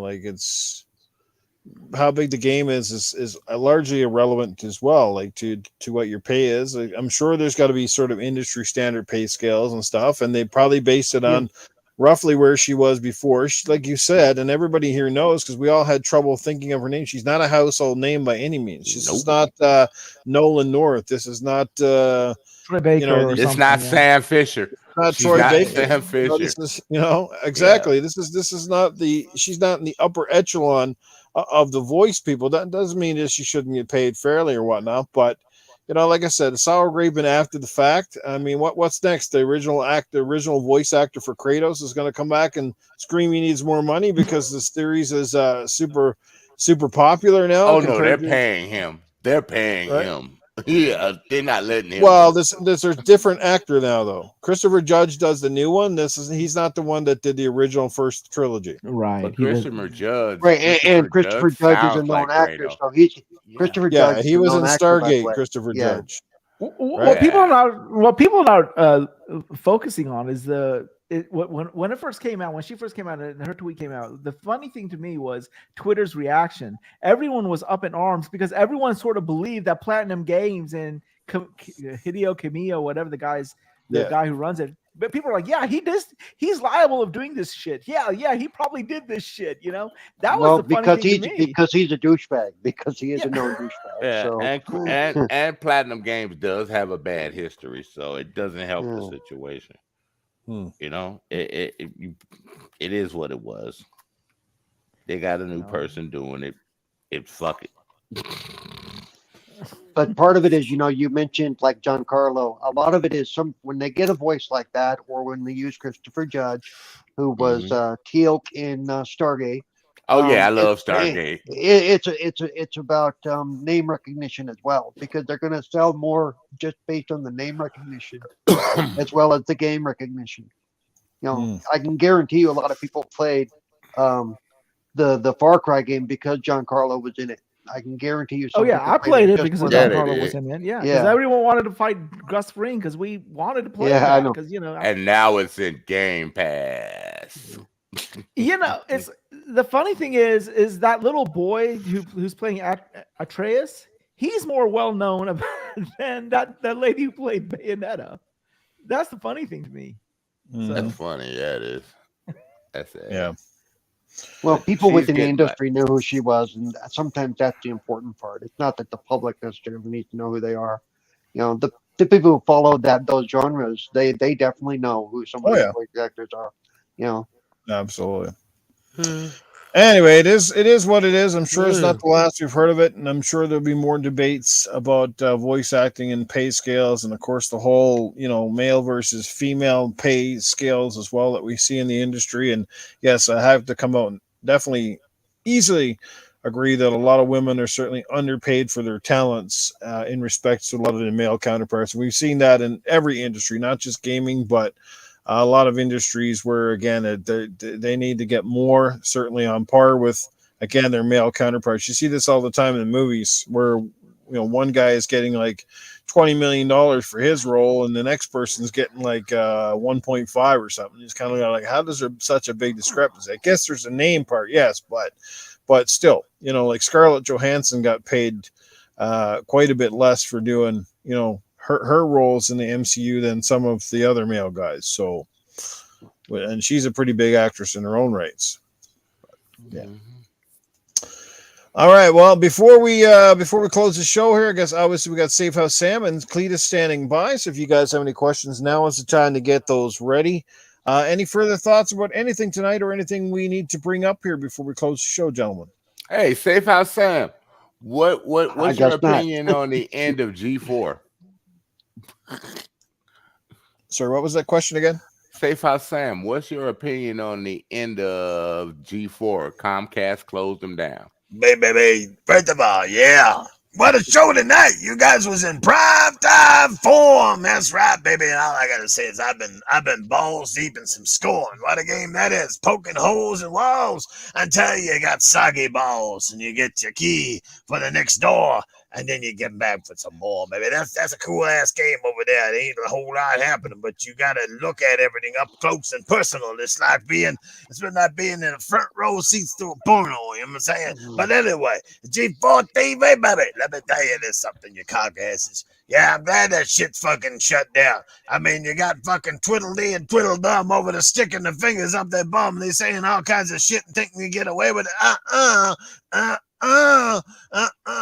You can't get away with that shit. You put shit out there on the internet, you never know someone coming for your ass. So let me tell you, they got what they deserve. They've been shitting going downhill for years. They had to reinvent themselves. They came back, and then you got dipshit. That girl, whatever the fuck her name is, she's going around thinking she all that in a bag of chips, and then she's talking about sexism. Well, I'm sorry to break it to you, lady, but fucking the whole industry is fucking based on sexism and showing titties. Just because you fucking ugly and you ain't got no titties don't mean the rest of them can't show it. So maybe if you showed off some titties and you fucking did whatever, maybe you still have a job. But instead, you had to be like everybody else, bitching and complaining, whining and dining. Well, let me tell you, now you can go suck it on the unemployment line because Safe House Sam said so. And Lou Ross said, "You ain't no Olivia Munn, baby." So, Safe House, are you going trick or treating? Are you allowed to? Or are you one of those people at the sign in your yard telling the kids to stay away? Look, I tried trick or treating years ago. Let me tell you, every house on the goddamn block has got a restraining order on me now. I can't come close anymore. I'm sorry that the first costume I ever wore was a giant fucking penis going upstairs to all your houses. I'm sorry.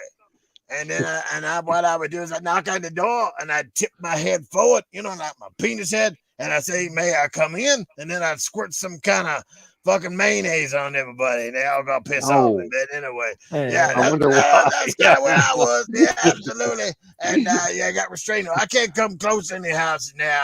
I got to look out the window at all them all. Hey, Safe House. Go ahead. Hey, Safe House. Now that the voice actress for Bayonetta is no longer using her tonsils, what are you going to do with them?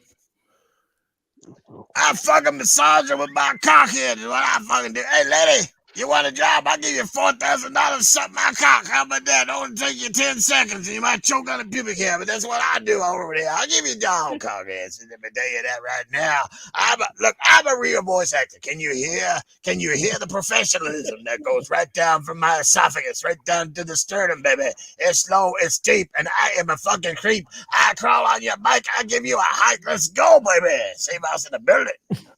Hey, Cletus, What would you be like after a full jug of moonshine in a strip club? Well, that's a great question. So, a full jug of moonshine? First of all, there's not many of us that can even last they down a whole bottle of moonshine. But if I could get to it, I don't even understand what I could even do at a strip club. I would probably be the one on the pole, but I'd reach it with my hole. I'd be sliding up and down that thing with my cowboy boots on. Let me tell you, it's like I rub my dicky till I get sticky. I'm going up the pole and I'm greasing my hole. Sit the front row, get out your money, and stick your ass in the air, because I'm gonna lick your cunny. Hey, Cletus. Hey, Cletus, do you like Sir X-Men's Tootsie Roll? Tootsie Roll. Tootsie Roll to the left, to the right, Well, to the front. Oh, sorry. let's actually say if his Tootsie Roll looks as sexy as his bald head, I'm all in for that. I just want to come over there and grease his head. Here you go, Yeah, baby. look at that! Look at that nice head! Look at that perfectly well-rounded, bald man's head. Oh my God! It's almost orgasmic. That looks like something I've seen in Scorn.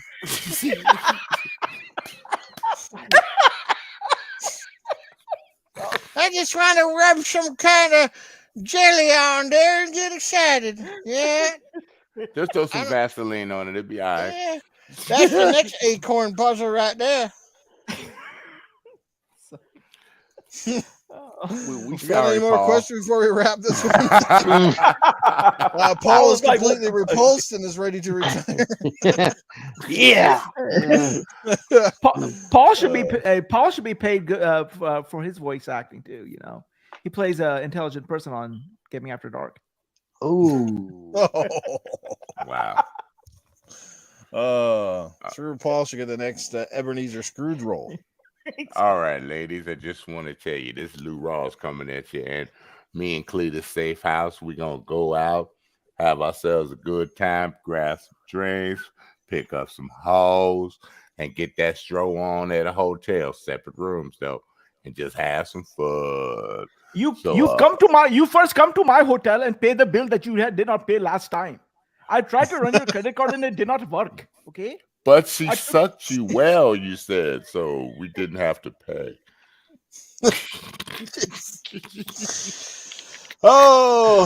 Anyway, folks, that brings us to the end of another fantastic episode of Gaming After Dark. A big thanks to Invader Gaming, who was with us earlier. Too bad he couldn't stay longer, but we'll get him back in the future. And if not there, I'm sure we'll see him on Good Morning Xbox. First of all, big thank you to Sir X-Man. I know it hasn't been a long ride, but it's certainly been a good ride. Greatly appreciate you being here, being part of this panel. I knew I wanted you to be here. You know, after the first time I had you guesting on the show, I wanted to be here. And you expressed interest in wanting to be here, same as Paul and Wize Old Gamer. So, you know, that's half the battle as having people on your podcast that want to be a part of it.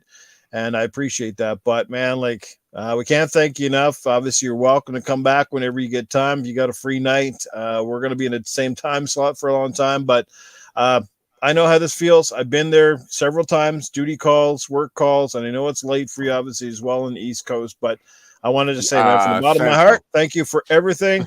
And we wish you all the best. And we'll certainly see you around the community. So let people know what's happening and where they can catch up with you. Well, why do you need to leave? I mean, it shouldn't take you that long to masturbate. Why do you have to leave so early? Or why do you have to leave at all? I will jizz all over you. You keep messing with me. What the fuck? Oh, man. Oh, Lord. But y'all know work comes first. And, you know, I apologize to everyone. Been enjoying myself. This has been a great experience hanging out with New, Paul, and that other crazy guy we got on the show. And I just want to say thank you for the opportunity, New.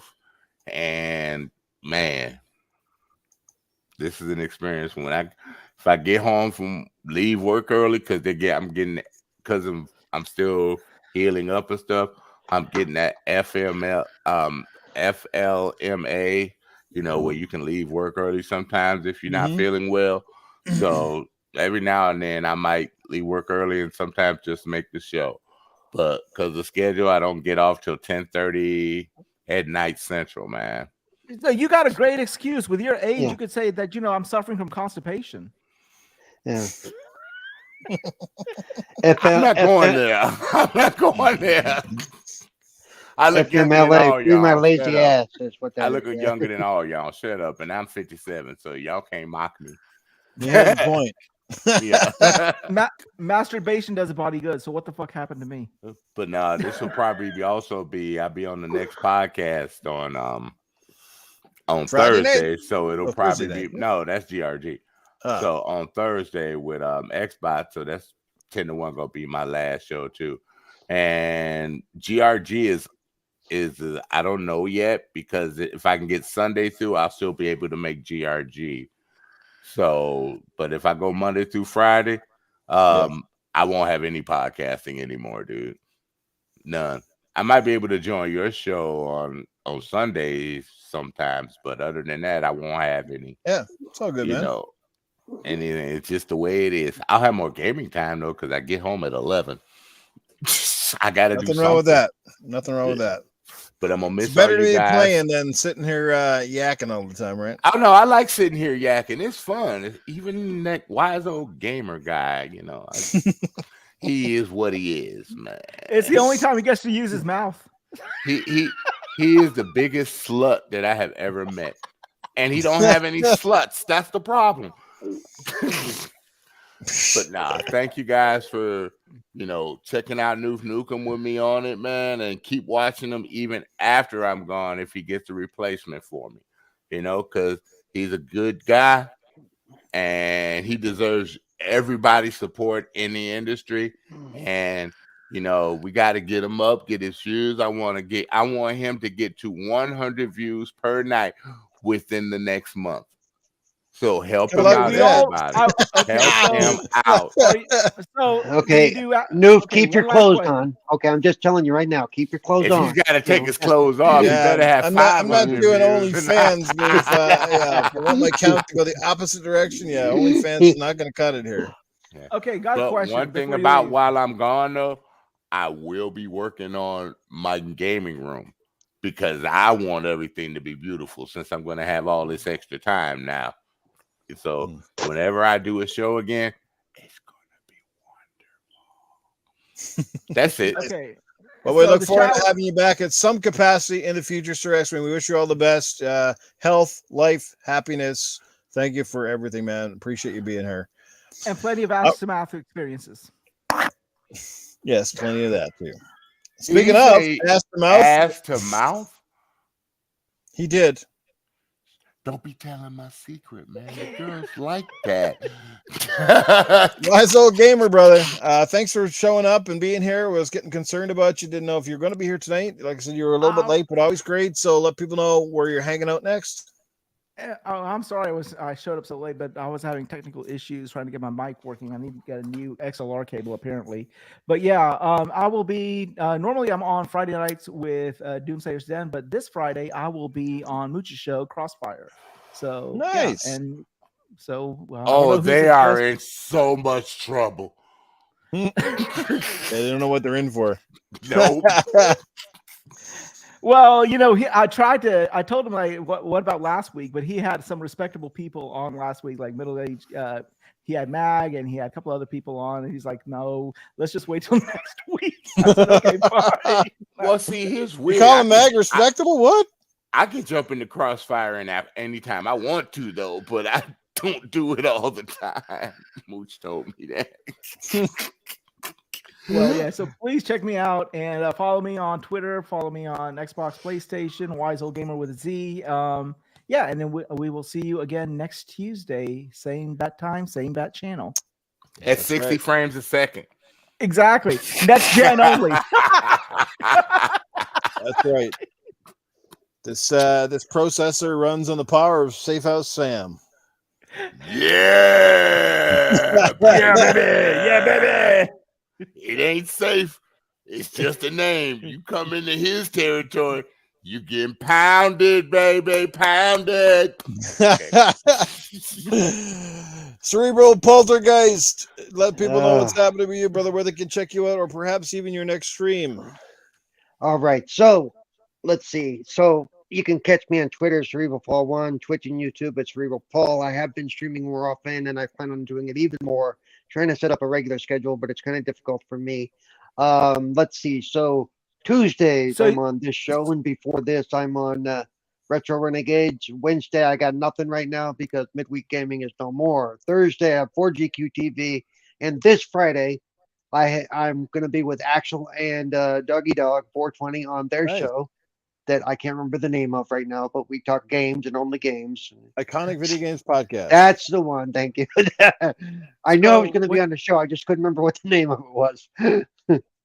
So and Paul then, and I have the same problem. So Paul, what you're saying is you're not regular, so neither am I. So I don't have any of the same problems you have. I can guarantee you that.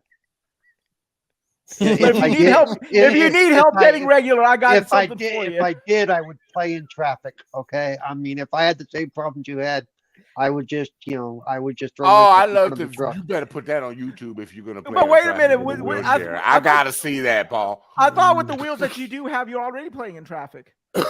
Yeah. You better hope I never meet you. I'm just saying that right now. Okay, because any jail time I do will be worth it. Okay, Wize Old Gamer is going to be the first guy to ever die from getting run over by a wheelchair. That's right. And then I'm going to play him some of these clips, and the judge is going to go, "Okay, never mind. Yeah, we get it." First one's for free, That was funny. Awesome. And you guys know where to find me. Pretty much right here, each and every week, Tuesday night, same time, same place. Make sure you hit that like button, share this out, tell all your friends.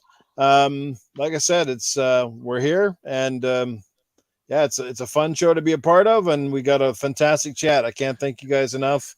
Hopefully I gave everybody a mention tonight in chat. Certainly appreciate all the super chats, guys. It's not required, but like I said, greatly appreciated. And we'll be back here again next week. But until then, you guys take care. Keep it real. Stay gaming. Have lots of fun. That's what it's all about. And enjoy the ride. So, like I said, we're here for a good time, not for a long time.